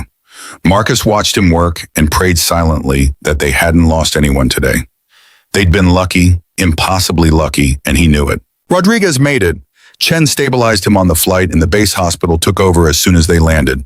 The prognosis was good recovery, expected no permanent damage. Marcus felt something tight in his chest finally release when he heard the news. Dr. Chen was whisked away by Carmichael and a team of people in suits, disappearing into whatever classified world she'd come from.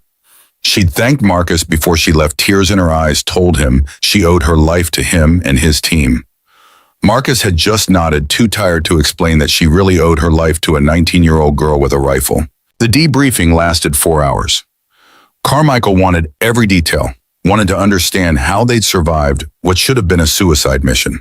When Marcus explained Emily's shot, the one that had created the explosion and cleared their escape route, Carmichael's face went through several expressions before settling on disbelief. That's not possible, he said flatly. No one can make that shot. I watched her make it, Devlin said. I was spotting for her. I called the wind. She made the adjustments she fired, and 3 seconds later that fuel drum exploded. It happened. Whether you believe it or not doesn't change that. Carmichael looked at Emily. You're telling me you hit a basketball-sized target at 3,200 meters in combat conditions with one shot? Yes, sir. How? Emily shrugged tiredly. Math, sir, and patience, and maybe a little luck. That's not an answer. It's the only one I have, sir. I saw the target, I calculated the shot, I trusted my training. It worked. Carmichael stood up and walked to the window, staring out at the desert. You realize what you've done, don't you? What you're capable of. That kind of precision, at that kind of range, that changes the entire tactical calculus. You're not just a sniper, you're a strategic asset. I'm just trying to do my job, sir. Your job? Carmichael laughed without humor. Your job just saved one of the most important research scientists in the intelligence community and eliminated approximately 50 enemy combatants in a single engagement. That's not a job, that's a goddamn miracle. He turned back to face them. I'm putting in a request to have you transferred to a specialized unit. People who can do what you do, they don't belong on standard teams. They belong in situations where those unique capabilities can be fully utilized. Marcus felt anger flare hot in his chest. She belongs with this team. We work together, we trust each other, we keep each other alive. You pull her out and put her in some classified program, you're going to burn her out in 6 months. That's not your call to make, Sergeant. Then whose call is it? Because last I checked, Carter's the one putting her life on the line. Seems like she should have a say in where she does that. Carmichael looked at Emily. What do you want, Carter? Emily met his eyes steadily. I want to stay with this team, sir. They gave me a chance when no one else would. They trusted me when everyone said I wasn't ready. I'm not abandoning them now. Even if staying means passing up opportunities that could advance your career. My career isn't the point, sir. Keeping my team alive is the point. Everything else is just details. Carmichael studied her for a long moment, then nodded slowly. All right, you can stay with Hale's team. For now, but this conversation isn't over. What you can do, people are going to notice. And when they do, staying in one place might not be an option anymore. He left, and the room fell into heavy silence. Marcus looked at his team, saw the exhaustion on their faces, saw Rodriguez's empty chair, saw the cost of what they'd just accomplished. All right, Marcus said quietly. We're done for tonight. Get some sleep. We'll debrief properly tomorrow when everyone's had time to process. The team filed out, moving like zombies. Emily stood to follow, but Marcus stopped her. That shot you made, the one on the fuel drum, you said it was math and patience and luck. But I was listening to you and Devlin on the radio. That wasn't luck. That was something else. Emily looked at him with those old, ancient eyes. What do you want me to say, sir? That I'm special, that I have some gift that makes me better than everyone else? I don't feel special. I feel tired and scared and like I'm one bad day away from getting someone killed. But you don't get people killed. You save them, repeatedly, against odds that shouldn't be survivable. So far, Emily said quietly, so far I've saved them. But there's going to come a day when I can't make the shot, when the math doesn't work out, when the wind shifts at the wrong moment, or my hand shakes, or I just miss. And on that day, someone's going to die because I wasn't good enough. That's what keeps me up at night, sir. Not the fear of dying myself, but the fear of failing when it matters most. Marcus understood that fear. He'd lived with it for 22 years, the weight of command, the responsibility for other people's lives. It never got easier. You just learned to carry it. Get some rest, Carter. Tomorrow we'll figure out what comes next. Emily nodded and left. Marcus stood alone in the debriefing room, thinking about impossible shots and 19-year-old snipers in the strange mathematics of survival. They'd been lucky today. Rodriguez had survived, Dr. Chen was safe, the team was intact. But luck ran out eventually, and Marcus couldn't shake the feeling that they were borrowing against a debt they'd eventually have to pay. He went to check on Rodriguez in the medical bay. The kid was sedated, hooked up to machines that beeped and whirred, but alive. Chen sat beside him, still in his bloody combat gear, refusing to leave until he was sure Rodriguez would be okay. He's going to make it, Marcus said quietly. I know, but I'm staying anyway. Chen looked up at him. That shot Carter made, I heard it over the radio. Heard Devlin calling out the calculations. That shouldn't have been possible. Nothing about Carter should be possible. But here we are. You think Carmichael's going to try to take her? Eventually, people like her, they're too valuable to leave in standard rotations. The brass will want to use her test, her limits push her until she breaks or becomes something more than human. Marcus paused. I'm going to fight it as long as I can, but there are fights you can't win. Chen nodded slowly. Then we better make the most of the time we have with her, because when she's gone, we're going to miss that guardian angel watching our backs.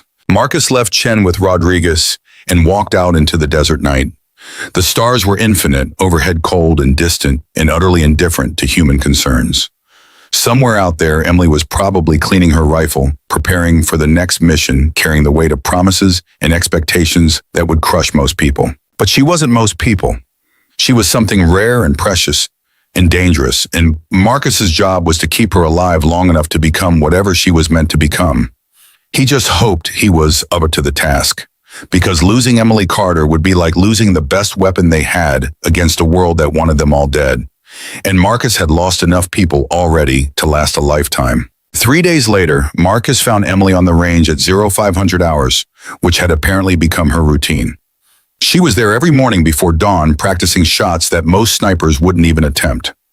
He watched her for a moment, saw the methodical way she worked. Fire, observe, adjust, fire again. No wasted motion, no frustration when she missed. Just cold analytical assessment and correction. You ever sleep? Marcus called out. Emily looked up, lowering her rifle. Sometimes, sir, when I can. Can't or won't. She didn't answer immediately, just started breaking down her rifle for cleaning her hands, moving with practiced efficiency. I keep seeing Rodriguez on that factory floor. Keep seeing Chen working on him, all that blood. Keep thinking about how close we came to losing him. That wasn't your fault. I know, sir, But if I'd been faster, if I'd seen the ambush before we walked into it, maybe he wouldn't have been hit at all. Emily pulled a cleaning rod through the barrel, her face intent on the work. My grandfather used to say that a sniper's job isn't just to take the shot. It's to see the whole battlefield, to understand patterns before they happen, to be 2 steps ahead of everyone else. I wasn't 2 steps ahead in Al-Rashid. I was reactive instead of predictive. That's why Rodriguez got hurt. Marcus sat down beside him. You saved his life.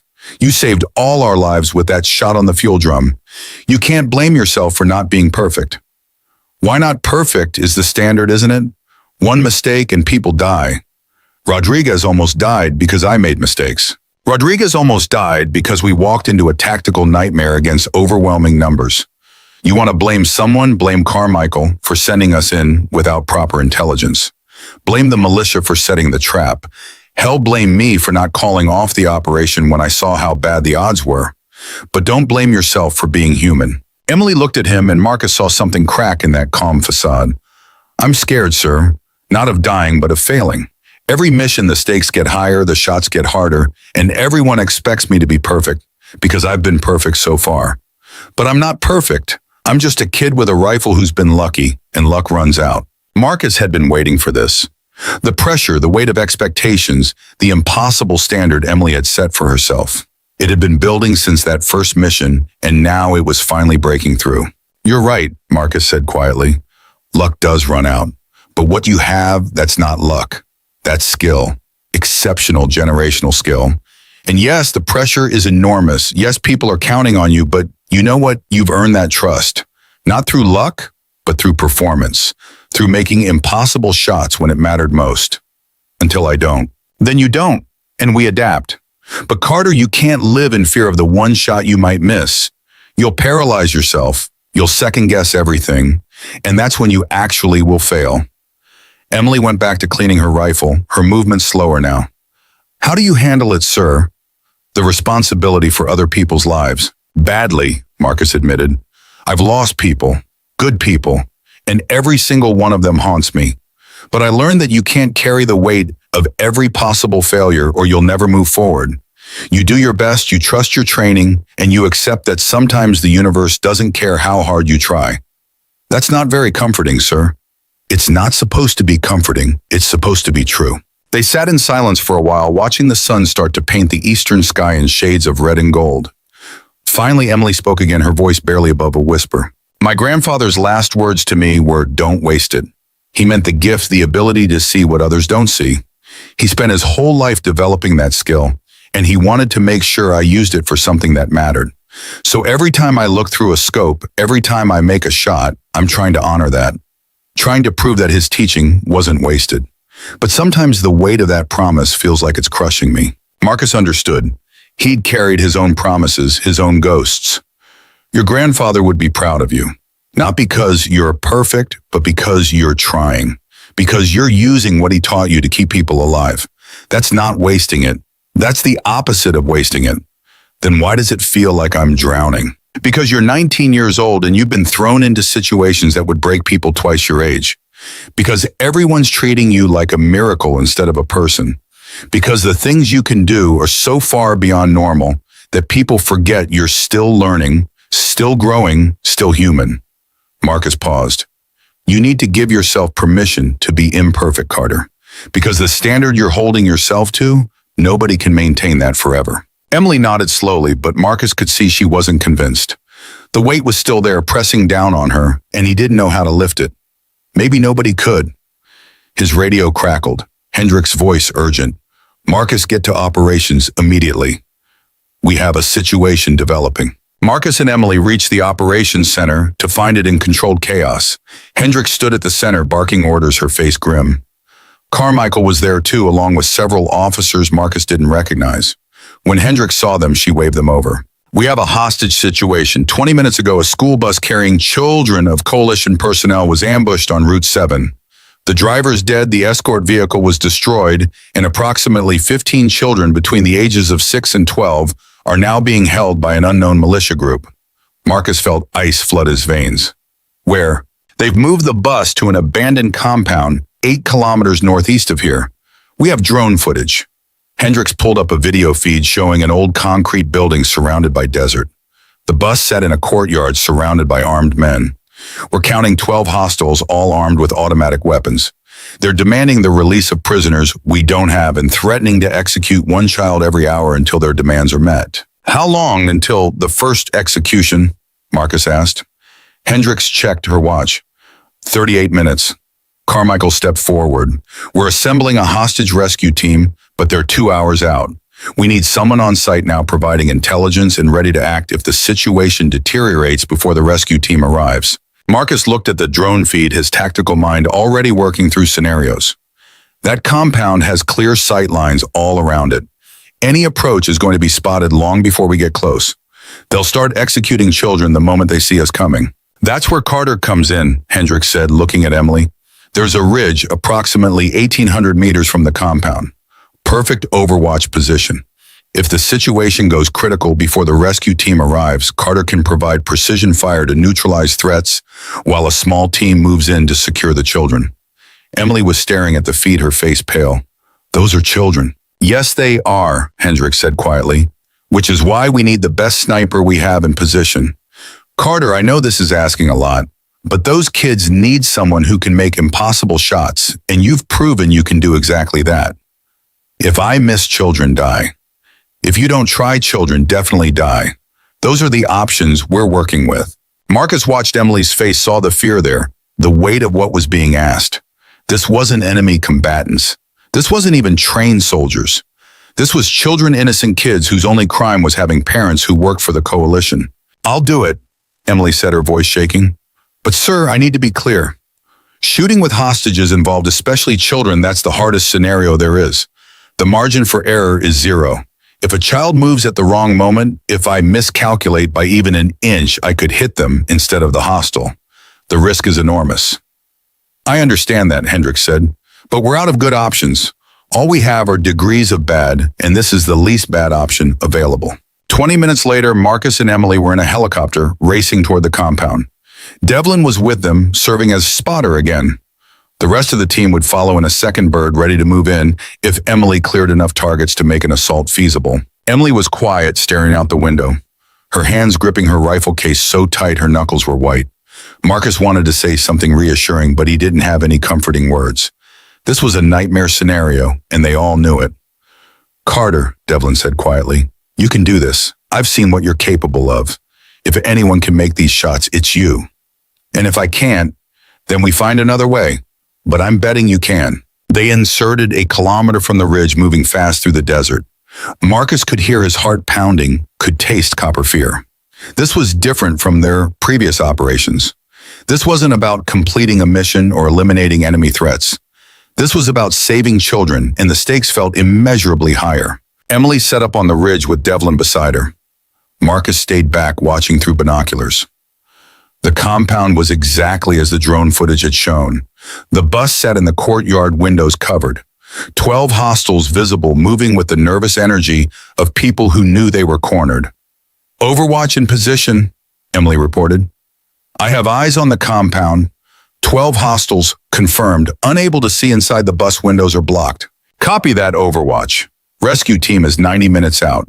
Your orders are to observe and report unless the situation goes critical. If they start executing hostages, you are authorized to engage. Marcus checked his watch. 22 minutes until the first deadline. 22 minutes to hope that the militia would hold off, would wait for negotiations that weren't coming. 18 minutes later, one of the hostiles dragged a child from the bus. A girl maybe 8 years old, crying and struggling. The hostile forced her to her knees in the center of the courtyard. They're preparing to execute, Emily said, her voice tight.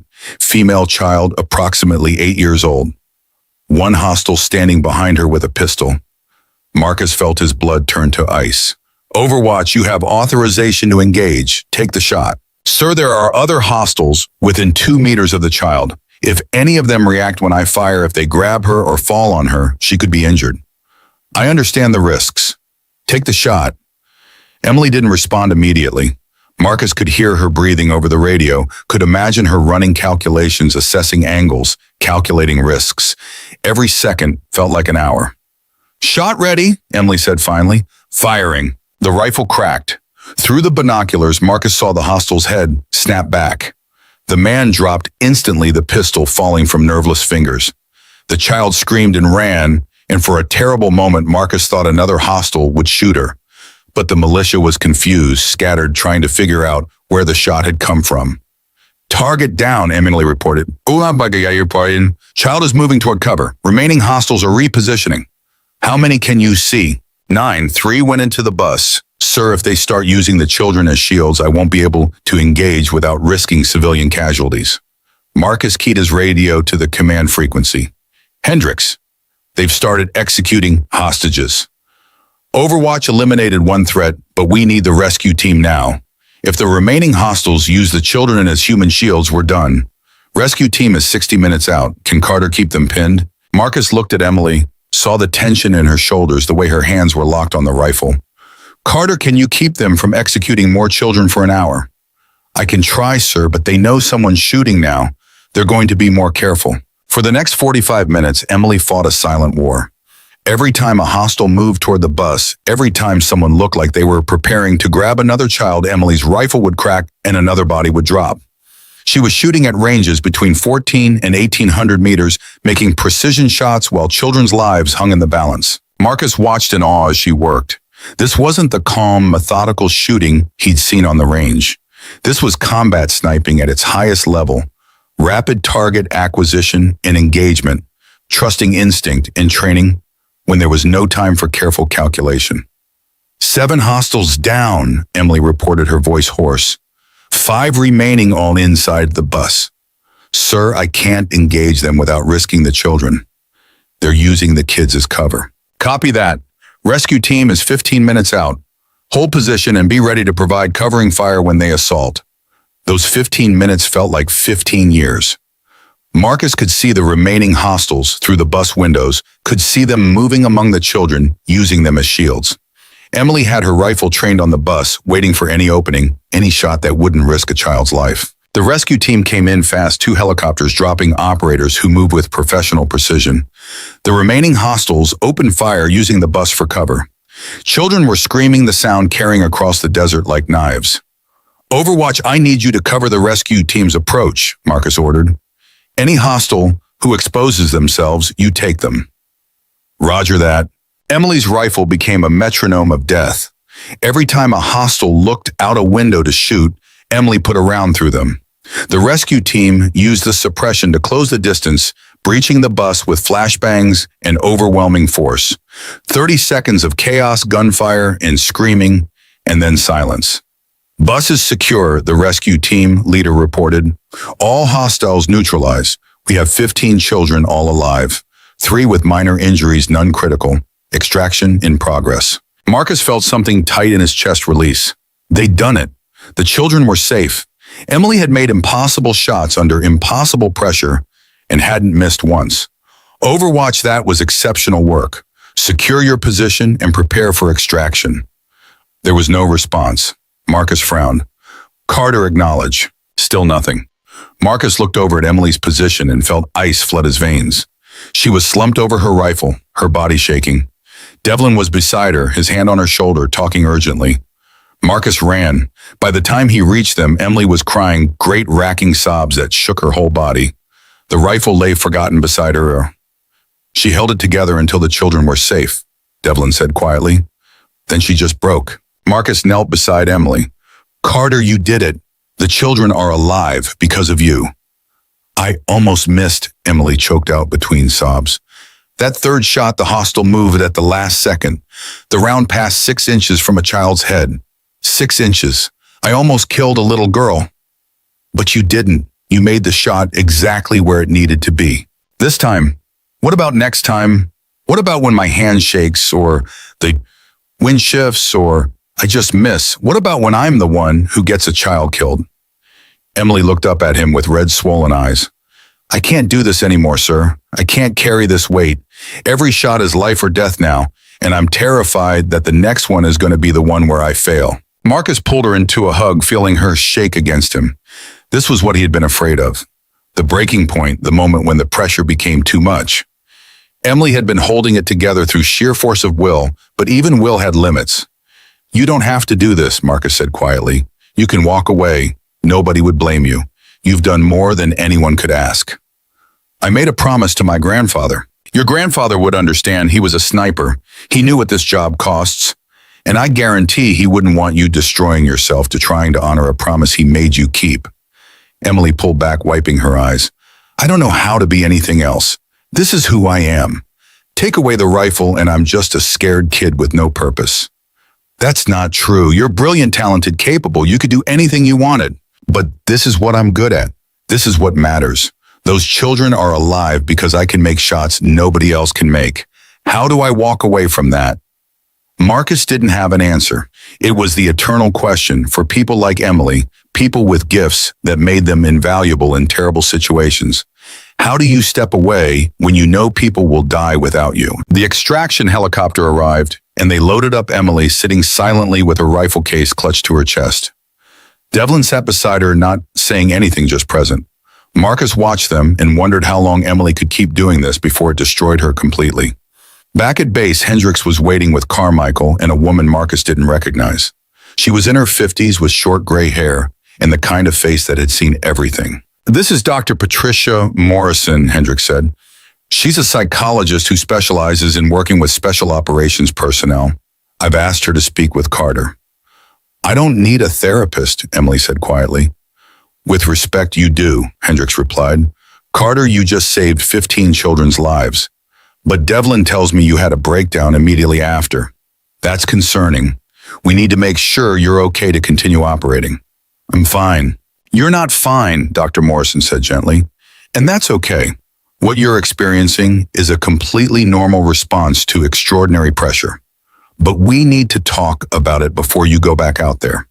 Because next time you might not recover as quickly, and that could get you or someone else killed. Emily looked at Marcus, her eyes pleading. He wanted to protect her, wanted to tell them all to leave her alone. But Dr. Morrison was right. The breakdown on the ridge was a warning sign, and ignoring it would be dangerous. Talk to her, Marcus said softly. Just talk. See if it helps. Emily nodded reluctantly and followed Dr. Morrison to a private office. Marcus watched them go, feeling helpless. This was beyond his ability to fix. All he could do was hope that Morrison could help Emily find a way to carry the weight without being crushed by it. Carmichael pulled Marcus aside. We need to talk about Carter's future. Not now, Carmichael. Yes, now. She's falling apart, Hale. You saw it. She's 19 years old and she's being asked to make life or death decisions multiple times a week. That's not sustainable. We need to either pull her from active operations or find a way to reduce the pressure. So pull her. Give her a break. We can. Do you have any idea how many operations are being planned around her capabilities? How many missions depend on having a sniper who can shoot like she does? She's become essential to operations across this entire theater. We pull her and people die. Marcus felt anger rise hot in his chest. So we burn her out instead. We use her until she breaks completely. That's your solution. I don't have a good solution, Carmichael snapped. I have bad options and worse options. We can keep using her and risk destroying her mentally, or we can bench her and accept that missions will fail and people will die who might have lived if she was there. Those are the choices. Pick one. Marcus wanted to hit him, wanted to rage against the cold calculus that treated Emily like a piece of equipment instead of a person. But Carmichael was right. They were trapped between impossible choices, and Emily was caught in the middle. What did Morrison say? Marcus asked after a long silence. She said Carter shows signs of severe stress anxiety in the early stages of burnout. But she also said that Carter has extraordinary resilience and a strong sense of purpose. Morrison thinks with proper support, Carter might be able to continue operating. But it's going to require careful management. What kind of support? Regular therapy sessions, mandatory rest between missions, reducing the operational tempo, and most importantly, giving her permission to fail. Right now, Carter thinks she has to be perfect every time, and that's not sustainable. We need to make it clear that mistakes are acceptable, that she's allowed to be human. Marcus thought about his conversation with Emily that morning, about her fear of failing, about the crushing weight of expectations. She won't accept that. Her grandfather's promise her own standards. They won't let her give herself permission to be imperfect. Then we have to give it to her. We have to make it a command decision. Carter, you are ordered to accept that you're human and humans make mistakes. You are ordered to take care of yourself. You are ordered to ask for help when you need it. You can't order someone to stop holding themselves to impossible standards. No, but you can create an environment where those standards become less crushing, where she has support, where she knows people have her back, even if she fails, where she's treated like a person instead of a miracle. Carmichael paused. That's on you, Hale. You're her team leader. She trusts you. If you tell her it's okay to be imperfect, she might actually believe it. Marcus nodded slowly. Carmichael was right. Emily needed support, needed permission to be human. And if Marcus couldn't provide that, he was failing her as badly as everyone else. Emily emerged from Morrison's office 2 hours later, looking exhausted but calmer. She found Marcus in the armory cleaning weapons. How'd it go? Marcus asked. Dr. Morrison thinks I need to take a break. Step back from operations for a few weeks, get my head straight. Emily sat down across from him. I told her I can't do that. Too many missions depend on me. And what did she say? She said that's martyr thinking, that I'm setting myself up to crash and burn, and when I do, I'll be useless to everyone. She's probably right. Marcus set down the weapon he was cleaning. Carter, I need you to listen to me. What you can do, what you've accomplished, it's extraordinary. But you're not invincible. You're not a machine. You're a 19-year-old woman who's been put in impossible situations and asked to be perfect every time. That's not fair to you. Fair doesn't matter. Results matter. Results matter, but so do you. You matter. Not as a sniper, not as an asset, but as a person. And watching you destroy yourself trying to be perfect for everyone else, that's killing me. Marcus paused, choosing his words carefully. Your grandfather would not want this for you. He'd want you to use your gifts, yes, but not at the cost of your soul. Emily was quiet for a long moment. What do I do, sir? How do I find balance between using what I can do and preserving who I am? I don't know, Marcus admitted. But maybe the first step is accepting that you don't have to figure it out alone. You have a team, you have support, you have people who care about you and want to help. Let us. I'm not good at accepting help. Neither am I, but we're going to learn together because the alternative is watching you burn out, and that's not acceptable. Emily nodded slowly. Okay, I'll try. But sir, I need you to understand something. Those children today, I'll carry that forever. The shots I made, the ones I almost missed, the fear in their eyes. That's with me now. And every mission from here on, I'm going to be carrying that weight plus whatever new weight we add. It's cumulative. It builds. And I don't know how much more I can carry before it crushes me. Then we make sure you don't have to carry it alone, Marcus said firmly. We share the weight. That's what teams do. Rodriguez appeared in the doorway leaning on crutches. Heard you saved a bus full of kids today, Carter. That true? Emily looked up, surprise on her face. You should be resting. I was resting, got bored. Figured I'd come thank the sniper who saved my life in Al-Rashid. Rodriguez hobbled over and sat down with a grunt. Chen told me about the shot you made, the one on the fuel drum. Said it was impossible and you made it anyway. Just got lucky. Bullshit. That was skill. Same as today was skill. You are keeping us alive out there, Carter, and we don't forget that. So when you're feeling like the weight's too much, you remember that there's a whole team of guys who owe you their lives. We got your back, always. Walsh walked in, followed by Chen. Then Devlin. One by one, Marcus's entire team assembled in the armory, all of them looking at Emily with respect and gratitude and concern. We heard you had a rough day, Walsh said quietly. Figured you might need to know you're not alone. Emily looked around at them, tears starting to form in her eyes again. I almost missed. That third shot, I almost hit a child. But you didn't, Chen said firmly. You made the shot exactly where it needed to be. That's what matters. What matters is that you're human, Devlin added. You're allowed to be scared. You're allowed to break down. You're allowed to need help. We're not going to judge you for that. We're just grateful you're on our team. Emily stood up and Walsh pulled her into a hug. Then Chen, then Rodriguez, despite his crutches, then Devlin. They surrounded her, this team of hard men who'd seen too much death and carried too many scars, and they held her while she cried. Not because she was weak, but because she'd been strong for so long that she'd earned the right to break down without shame. Marcus watched, feeling something tight in his chest. This was what teams were supposed to be. Not just tactical units executing missions, but families taking care of each other when the weight became too much. Emily had proven herself in combat repeatedly. Now the team was proving themselves to her, showing her that she wasn't just valued for what she could do, but for who she was. When Emily finally pulled away, her eyes were red but clearer than Marcus had seen them in days. Thank you, all of you. I don't know what I did to deserve a team like this. You kept us alive, Marcus said simply. That's enough. The team dispersed, eventually returning to their own routines and rituals. Emily stayed in the armory with Marcus, methodically cleaning her rifle, the movements meditative and calming. Sir, she said after a long silence, I think I'm ready to talk to Dr. Morrison again. To really talk this time, not just deflect and minimize. I think I need help learning how to carry this weight without it destroying me. That's the smartest thing you have said all day, Marcus replied. And Carter, I'm proud of you. Not for the shots you made or the missions you completed, but for having the courage to admit you need help. That takes more strength than most people have. Emily smiled slightly. My grandfather used to say that asking for help isn't weakness.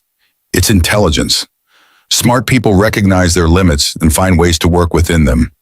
Stupid people pretend they're invincible right up until they break. Your grandfather was a wise man. He was. I just wish he was here to help me figure this out. He is, Marcus said gently, in the lessons he taught you and the skills he gave you and the promise he made you keep. He's with you every time you look through that scope. And I think if he could see you now, he'd tell you that you're doing exactly what he hoped you'd do. You're using your gifts to save lives. Everything else is just details. Emily finished cleaning her rifle and packed it away with care. I'm going to rest now, sir. Actually, rest, not just lie awake worrying. And tomorrow I'll talk to Dr. Morrison. And maybe if I'm lucky, I'll figure out how to do this job without losing myself in the process. That's all any of us can hope for, Marcus said. Get some sleep, Carter. Tomorrow's a new day. Emily left and Marcus sat alone in the armory, thinking about pressure and breaking points and the thin line between using someone's gifts and destroying them. They'd almost lost Emily today, not to enemy fire, but to the crushing weight of expectations and fear and responsibility. But they'd pulled her back, the team had rallied around her, and maybe that would be enough. Maybe tomorrow Emily would start finding her balance. Maybe with Morrison's help and the team's support, she'd learn to carry the weight without being crushed. Maybe the next mission would be easier, the pressure less intense, the stakes not quite so high. Or maybe tomorrow would bring new impossible situations and Emily would have to make more impossible shots and the cycle would continue until something finally broke for good. Marcus didn't know. He couldn't see the future. All he could do was what he'd always done. Take care of his team, trust their skills, and hope that when the next crisis came, they'd all be strong enough to survive it together. Because in the end, that was all anyone could do. Hope, prepare, and when the moment came, trust that training and talent and teamwork would be enough. It had to be enough, because the alternative was unthinkable. 2 weeks passed. Emily worked with Dr. Morrison 3 times a week, learning techniques for managing stress, for separating mission from self-worth, for carrying weight without being crushed. Marcus watched her slowly rebuild, saw the darkness lift from her eyes, saw her start to smile again at things that had nothing to do with shooting. Then Hendricks called them all to operations at 0200 hours, and Marcus knew their brief respite was over. The operations center was packed with brass Marcus didn't recognize. Generals, colonels, people who didn't usually show up unless something massive was happening. Carmichael stood at the front looking grim. When everyone was assembled, he started without preamble. 72 hours ago, we intercepted communications indicating a major terrorist attack being planned against coalition forces. The target is Forward Operating Base Liberty, home to over 3,000 personnel. The attack is scheduled for 0600 hours this morning. 4 hours from now. The room went dead silent. Walsh spoke first. What kind of attack? Vehicle-borne IEDs. Multiple trucks loaded with explosives coordinated assault to breach the perimeter and detonate inside the base. Intelligence suggests this could be the largest terrorist attack against coalition forces in the past decade. Casualties would be catastrophic. Marcus felt his blood turn cold. Can we evacuate? Negative.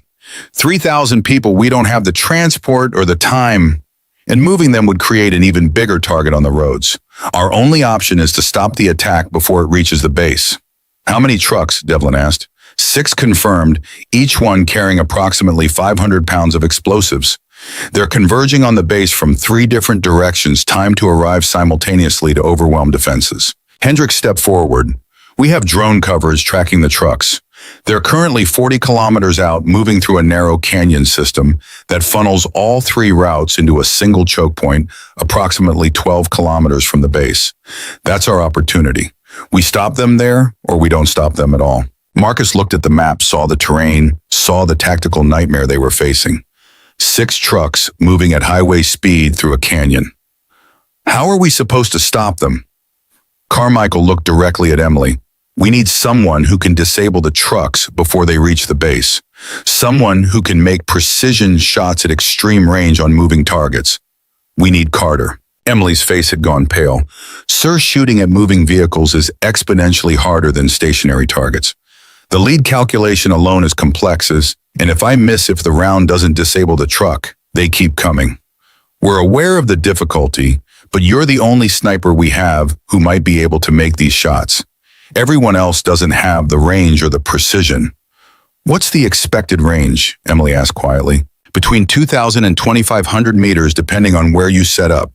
The trucks will be moving at approximately 60 kilometers per hour through the canyon. You'll have maybe 3 seconds per target before they're out of your firing window. Devlin stood up. That's impossible. Even for Carter, that's asking too much. Moving targets at that range, that speed, with that kind of pressure, nobody can make those shots consistently. Then 3,000 people die, Carmichael said flatly, because we don't have another option. The trucks are hardened armored. Standard weapons won't stop them. We need precision hits on specific vulnerable points. Engine blocks, fuel systems, driver compartments. And we need all 6 trucks disabled before any of them reach the base. Marcus looked at Emily. She was staring at the map, her mind clearly running through scenarios, calculating odds. He could see the fear on her face, could see the weight settling back onto her shoulders. Carter, Marcus said quietly, you don't have to do this. Dr. Morrison said you needed to reduce operational tempo, needed time to recover. This is the opposite of that. 3,000 people, sir. Emily said, her voice barely above a whisper. If I don't try, 3,000 people die. Children, families, people who just want to go home. I can't let that happen. You can't save everyone. That's not your responsibility. Emily looked at him with those old eyes. Then whose responsibility is it? I have a gift. A terrible specific gift that might be the only thing standing between those people and death. My grandfather taught me that gifts like that come with obligations. How do I walk away from that? Marcus wanted to argue, wanted to pull rank and order her to stand down to let someone else handle this impossible task. But he knew Emily was right. They didn't have another option. She was their only chance. All right, Marcus said finally. Then we do this right. Full team support, every resource we have. Devlin, you are spotting. Walsh Chen Rodriguez, if he's cleared, we're on standby for emergency response if anything goes wrong. Carter, you get the best position, the best equipment, and anything else you need. We're not asking you to do this alone. Rodriguez spoke up from the back. I'm cleared. Walked out of medical this morning. I'm good to go. Then suit up. We move in 30 minutes. Marcus looked at Carmichael. And if this goes sideways, if Carter can't make the shots, or if something goes wrong, I want air support standing by. We're not letting those trucks reach the base under any circumstances. Air support is already scrambled, but Carter's our primary plan. Everything else is backup. The flight to the canyon was tense and silent. Emily sat with her rifle across her lap, staring at nothing, her lips moving slightly. Marcus realized she was doing math-running calculations, preparing mentally for what was coming. You okay? He asked quietly. No, sir. I'm terrified, but I'll do it anyway because that's the job. They inserted on a ridge overlooking the canyon a natural choke point where all 3 routes converged. Emily set up with Devlin beside her, checking sight lines, calculating ranges, preparing for the most difficult shooting of her life. First truck is 30 minutes out, Hendricks reported over the radio. Carter, you'll engage in order of arrival. Disable each truck before it exits the canyon. Miss one and it has a straight shot to the base. Understood, ma'am. Emily's voice was steady, professional. She'd locked away the fear, pushed it down beneath training and discipline. Marcus recognized it because he did the same thing. You couldn't fight and be afraid at the same time, so you chose to fight and dealt with the fear later. 28 minutes later, Devlin called out, "I have visual on the first truck. Range 2,400 meters, speed approximately 60 kilometers per hour." Emily settled behind her rifle. "I see it. Calculating lead." Marcus watched through binoculars, barely breathing. The truck was moving fast through the canyon, a massive vehicle bristling with armor. Emily would have one chance, maybe two if she was lucky. Missing the truck would be past them, racing toward 3,000 people who had no idea death was coming. "Wind is 4 miles per hour from the west," Devlin called. "Mirage pattern shows heat shimmer moderate. Correction factor point 7 mils." Adjusting. Emily's hands moved on the scope, making minute changes. "Target is the engine block." Firing. The rifle cracked. Marcus counted heartbeats. 1, 2, 2, 3, and the truck's hood exploded in a shower of metal and steam. The vehicle swerved, violently smashed into the canyon wall, and stopped dead. Emily worked the bolt, chambered another round. "Target disabled. Standing by for truck. Truck 2. Truck 2 is inbound," Devlin called. "Range 2,200 meters. They saw what happened to truck 1. They're taking evasive action." The second truck was swerving, using the full width of the canyon, making itself a harder target. Emily tracked it calmly, waiting for the right moment. "They're moving too erratically," Devlin said urgently. "Carter, I can't get a stable wind call." "I see it. Waiting for a pattern." Emily's breathing was slow and controlled. The truck swerved left, then right, then left again. "They're overcorrecting. Next swerve will be right." Firing. The rifle cracked. The truck swerved right, exactly as Emily predicted, driving directly into the path of her round.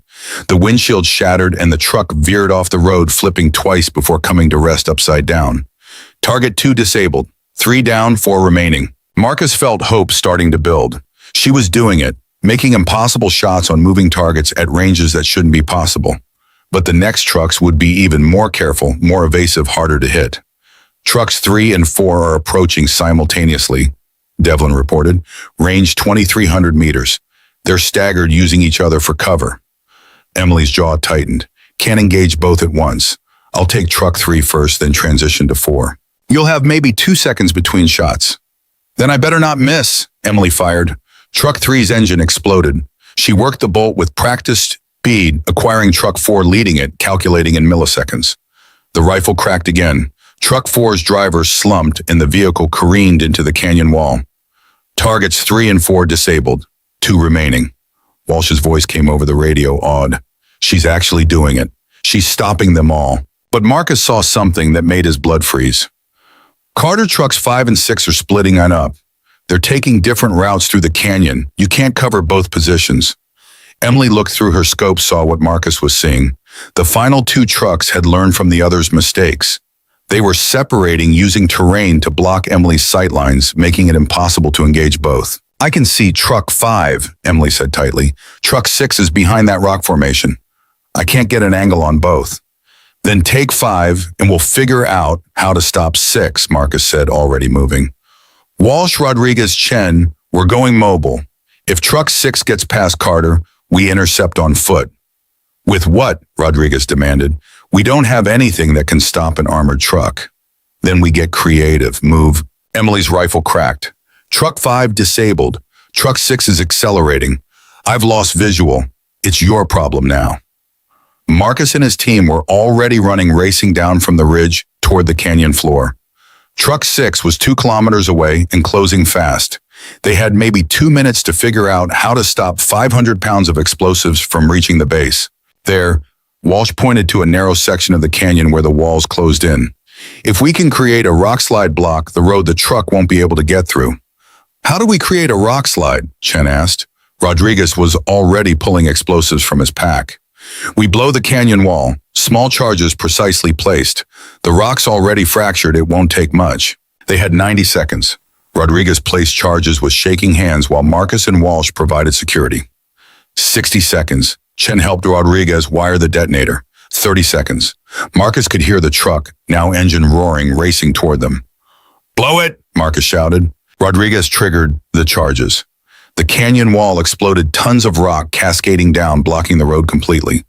The truck came around the corner at full speed, saw the obstruction too late, and smashed into it at 60 kilometers per hour. The impact triggered the explosives. The blast wave knocked Marcus off his feet, slammed him into the canyon wall. His ears rang, his vision swam. He could smell burning, could feel heat on his face. When his vision cleared, the truck was nothing but twisted metal and fire. "Everyone alive," Marcus croaked. "Alive," Walsh called back. "Bleeding, but alive." Rodriguez laughed, the sound slightly hysterical. "We just stopped a truck bomb with a rock slide that actually worked." Marcus's radio crackled. Emily's voice urgent. "Actual, I heard an explosion. What happened?" "Truck 6 is disabled. All 6 trucks stopped. The base is safe." There was a long pause, then Emily's voice came back shaking. "We did it. We actually did it." "You did it," Marcus corrected. 5 trucks disabled by the best shooting I've ever witnessed. The 6th, we got lucky. But this was your mission, Carter. You saved 3,000 lives today. The extraction came 20 minutes later. Marcus's team loaded up, bruised and battered, but alive. Emily sat quietly in the helicopter, staring at her hands. Devlin sat beside her, his face showing the kind of awe that came from witnessing something truly exceptional. 5 moving targets, Devlin said quietly, at ranges exceeding 2,000 meters, in combat conditions, with the lives of 3,000 people depending on you not missing. Carter, I've been a sniper for 15 years and I couldn't have done what you just did. Nobody could have done what you just did. I almost didn't, Emily said. That second truck, I read the pattern wrong. Got lucky that they overcorrected. You didn't get lucky. You predicted their behavior based on their previous movements and made a shot that capitalized on that prediction. That's not luck, that's genius. Emily looked at him with tired eyes. It doesn't feel like genius. It feels like I'm drowning, and every time I come up for air, someone pushes me back under. Marcus moved over to sit beside her. Carter, after this mission, I'm pulling you from active operations for a month. Mandatory rest, mandatory therapy, mandatory time to recover. And I don't want to hear any arguments about obligations or promises or how many people might need you. You need time, and you're going to take it. Sir, I can't just stop. There are always more missions, more people who need help. And there always will be. That's the nature of this job. But if we burn you out completely, if we push you until you break, then we lose you forever. Better to rest now and be ready later than to keep going until there's nothing left. Emily was quiet for a long moment. What if I can't come back? What if I take time off and I lose the edge, lose the ability to make these shots? Then you lose it, Marcus said firmly, and we adapt. But Carter, you're more than your ability to shoot. You're a person with value beyond your tactical utility. And if you can't see that, if you can't understand that we care about you as a human being and not just as a weapon, then we've failed you as a team. Tears started running down Emily's face. I'm so tired, sir. I'm so tired of being afraid of carrying this weight of knowing that if I fail, people die. I don't know how much longer I can keep doing this. Then don't. Take the break. Heal. Figure out who Emily Carter is when she's not behind a rifle. Maybe you'll come back to this, maybe you won't. But either way, you'll have made the choice for yourself instead of letting obligation and fear make it for you. The helicopter landed, and Emily was immediately surrounded by people. Generals congratulating her, intelligence officers wanting to debrief her, Carmichael, looking at her like she was a national treasure that needed to be locked away and protected. Hendricks pushed through the crowd and grabbed Emily by the shoulders. You just prevented the largest terrorist attack in a decade. 3,000 people are alive right now because of you. Do you understand what you've done? Emily looked at her with exhausted eyes. I did my job, ma'am, same as always. This wasn't just a job. This was extraordinary. I'm recommending you for the highest commendation available. You've earned it. I don't want a medal, ma'am. I want to sleep for about a week without dreaming about targets and win calls and shots I almost missed. Hendricks studied her for a moment, then nodded. All right, Carmichael, back off. Everyone back off. Carter's done for now. She gets rest, privacy, and time to recover. Anyone who has a problem with that can take it up with me. The crowd dispersed slowly. Marcus led Emily away from the landing zone toward the quiet of the barracks. Devlin, Walsh, Rodriguez, and Chen followed, forming a protective barrier around her. We got your back, Walsh said quietly. Whatever happens next, whatever you decide, we got your back. Emily stopped walking and turned to face them. Why do you care so much? I'm just some kid who can shoot. You're not just some kid, Rodriguez said. You're our guardian angel. You saved my life in Al-Rashid. You saved all our lives multiple times. And more than that, you showed us what dedication looks like, what pushing yourself to impossible standards looks like. You inspired us to be better. I don't feel inspirational. I feel broken. Being broken doesn't mean you're not strong, Chen added. It means you've been through hell and survived. That's courage.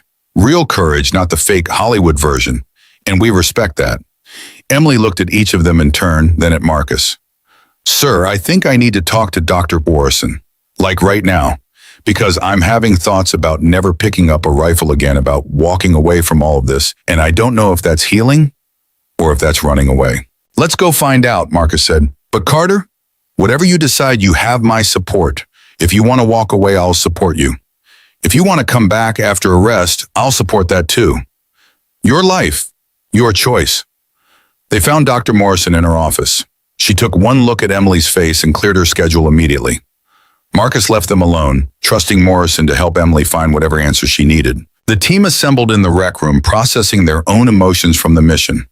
The base was celebrating people who didn't know how close they'd come to death going about their lives normally. But Marcus's team knew.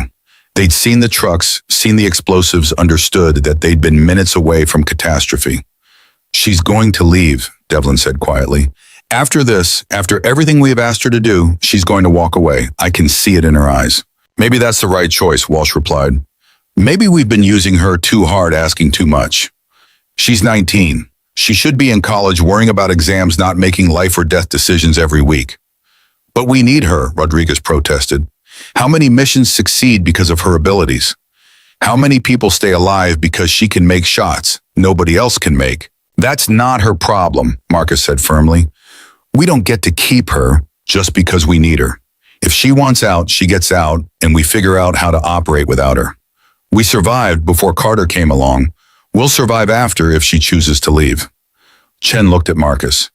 You really mean that you'd let her go? I'd hate to see her go, but I'd hate to see her destroyed by this job even more.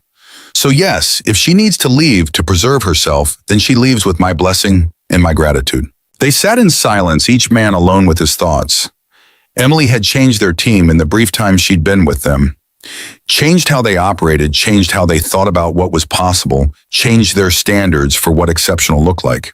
Losing her would leave a hole that wouldn't be easily filled. But some things were more important than tactical capability. Emily's well-being, her mental health, her future. Those things mattered more than mission success rates or operational effectiveness. At least they should matter more. Marcus hoped he had the strength to actually live by that principle if Emily decided to walk away. 3 hours later, Emily emerged from Morrison's office. Her eyes were red, but clearer than Marcus had seen them in weeks. She found the team in the rec room and sat down among them. Dr. Morrison and I had a long talk, Emily said quietly, about pressure and expectations and whether I'm staying in this job for the right reasons. She asked me what I would do if I couldn't be a sniper anymore. If the gift went away or I lost it somehow, and I realized I didn't have an answer.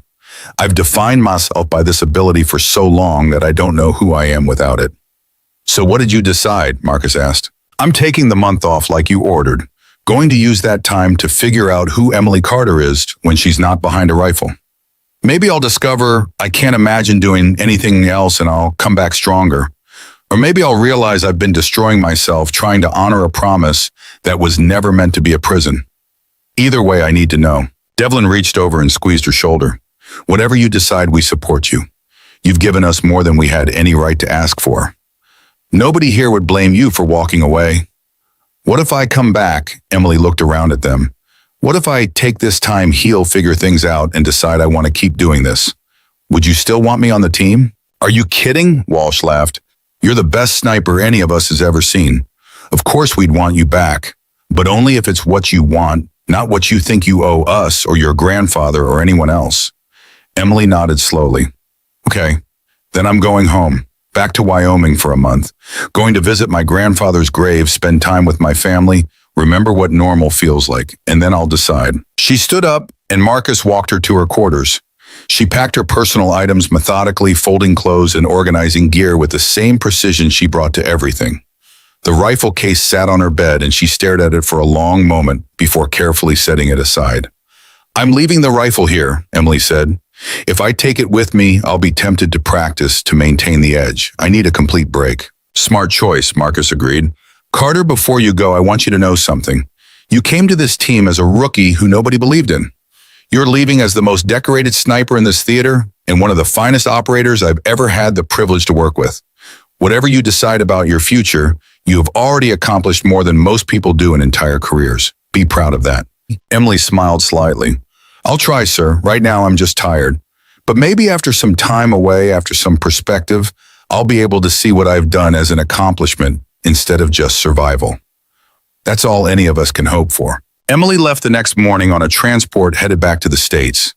The team assembled to see her off, each man offering quiet words of support and gratitude. When the transport lifted off, Marcus watched it disappear into the sky and wondered if he'd ever see Emily Carter again. Devlin stood beside him. Think she'll come back? I don't know, but I hope she finds whatever she's looking for, whether that's here or somewhere else. The days that followed were strange. The team ran the operations without Emily adapting to life without their guardian angel. They succeeded more often than they failed, but Marcus noticed the difference. The missions were harder, the margins slimmer, the risks higher. Emily had made them better, safer, more effective. Her absence was felt. 3 weeks into Emily's leave, Marcus received a message. Brief to the point, pure Emily. Visited grandfather's grave, told him about everything. Think he would have been proud. Also think he would have told me to take better care of myself. Working on that. See you soon. Carter. Marcus smiled and showed the message to the team. She's coming back. How do you know? Rodriguez asked. Because she said, see you soon, not maybe see you someday. She's made her choice. The 4th week, Emily returned. She walked into the operations center, looking different. Rested healthy, the darkness gone from her eyes. She'd gained a few pounds, probably from eating regular meals, instead of surviving on adrenaline and coffee. Her hair was longer, pulled back in a neat braid. She looked, Marcus realized, like an actual 19-year-old for the first time since he'd met her. Permission to rejoin the team, sir? Emily asked, a small smile on her face. Granted. Welcome back, Carter. We missed you. Missed you too, sir. All of you. Emily looked around at the team. I did a lot of thinking over the past month. Talked to my family, talked to my grandfather's old Marine buddies, talked to Dr. Morrison over video calls. And I realized something. This job being a sniper, it's part of who I am. But it's not all of who I am. I'm also a granddaughter honoring a promise. A teammate who cares about the people she works with. A young woman trying to figure out her place in the world. And I can be all those things at once without any of them consuming me. Sounds like you found some balance, Walsh observed. Working on it. Dr. Morrison taught me techniques for managing stress, for separating my self-worth from mission success, for recognizing when I'm pushing too hard. It's not perfect, and I'll probably struggle with it, but I'm better than I was. Marcus felt pride swell in his chest. Glad to have you back, Carter. But we're making some changes. No more back-to-back operations. Mandatory rest between missions. Regular check-ins with Morrison. And most importantly, you get veto power. Any mission where you don't feel right, where the pressure's too much, you can say no without consequences. Deal. Emily extended her hand. Deal. They shook on it, and Marcus knew they'd turned a corner. Emily was back, but different. Healthier. More whole. And the team would adapt to support that would protect her the way she protected them. 2 days later, they ran their first operation with Emily back on the team. A simple reconnaissance mission, low risk, designed to ease her back into operational tempo. Emily provided overwatch from a comfortable range, made a few shots to suppress minor threats. Nothing extraordinary or pushing her limits. After the mission, she cleaned her rifle with that same meditative focus Marcus had always seen. But now she was humming while she worked, a small sign that she wasn't carrying quite as much weight. How'd it feel? Marcus asked. Being back out there. Good. Scary, but good. I was afraid I'd lost the edge during my time off. But it's still there. The ability to read wind, to see patterns, to make the shots. It didn't go away. Did you think it would? Part of me hoped it would, Emily admitted. Would have made the decision easier, but I'm glad it didn't. This is what I'm meant to do. I just needed to learn how to do it without destroying myself in the process. Devlin walked over carrying 2 cups of coffee. He handed one to Emily. Heard you made a nice shot today. Hostile at 1,200 meters dropped him clean. Felt rusty. Took me 3 seconds longer than it should have to acquire and engage. 3 seconds longer than your impossible standard, you mean? To the rest of us, that's still exceptional. Emily laughed, working on recalibrating my standards. Dr. Morrison says I need to accept that good enough is sometimes actually good enough. It's harder than it sounds. Most worthwhile things are, Marcus said, but you're making progress. That's what matters. The months that followed established a new rhythm. Emily ran operations, but with proper rest and support. She continued therapy with Dr. Morrison, learning to manage the pressure and maintain her mental health. She made incredible shots, saved lives, proved repeatedly that her abilities were as exceptional as everyone believed. But she also learned to be human, learned to laugh with her team, to take days off without guilt, to accept that she couldn't save everyone and that wasn't her fault. She visited her grandfather's grave every few months, talking to him about her successes and failures, feeling his presence in the skills he'd taught her. Rodriguez recovered fully and returned to active duty. The team grew closer, bonds forged in combat and maintained through mutual respect and care. They became more than a tactical unit. They became family. 1 year after Emily first stepped off that helicopter, doubted and dismissed by nearly everyone, Marcus sat with her on a ridge, watching the sunset paint the desert in impossible colors. You ever regret it? Marcus asked. Staying in this job when you could have walked away? Emily considered the question. Sometimes. When the missions are hard and the pressure's intense, and I'm carrying weight that feels impossible. But then I think about all the people who are alive because I stayed. Rodriguez, who would have bled out in that factory. Dr. Chen, who would have been captured or killed. Those 15 children who would have been executed without someone to protect them.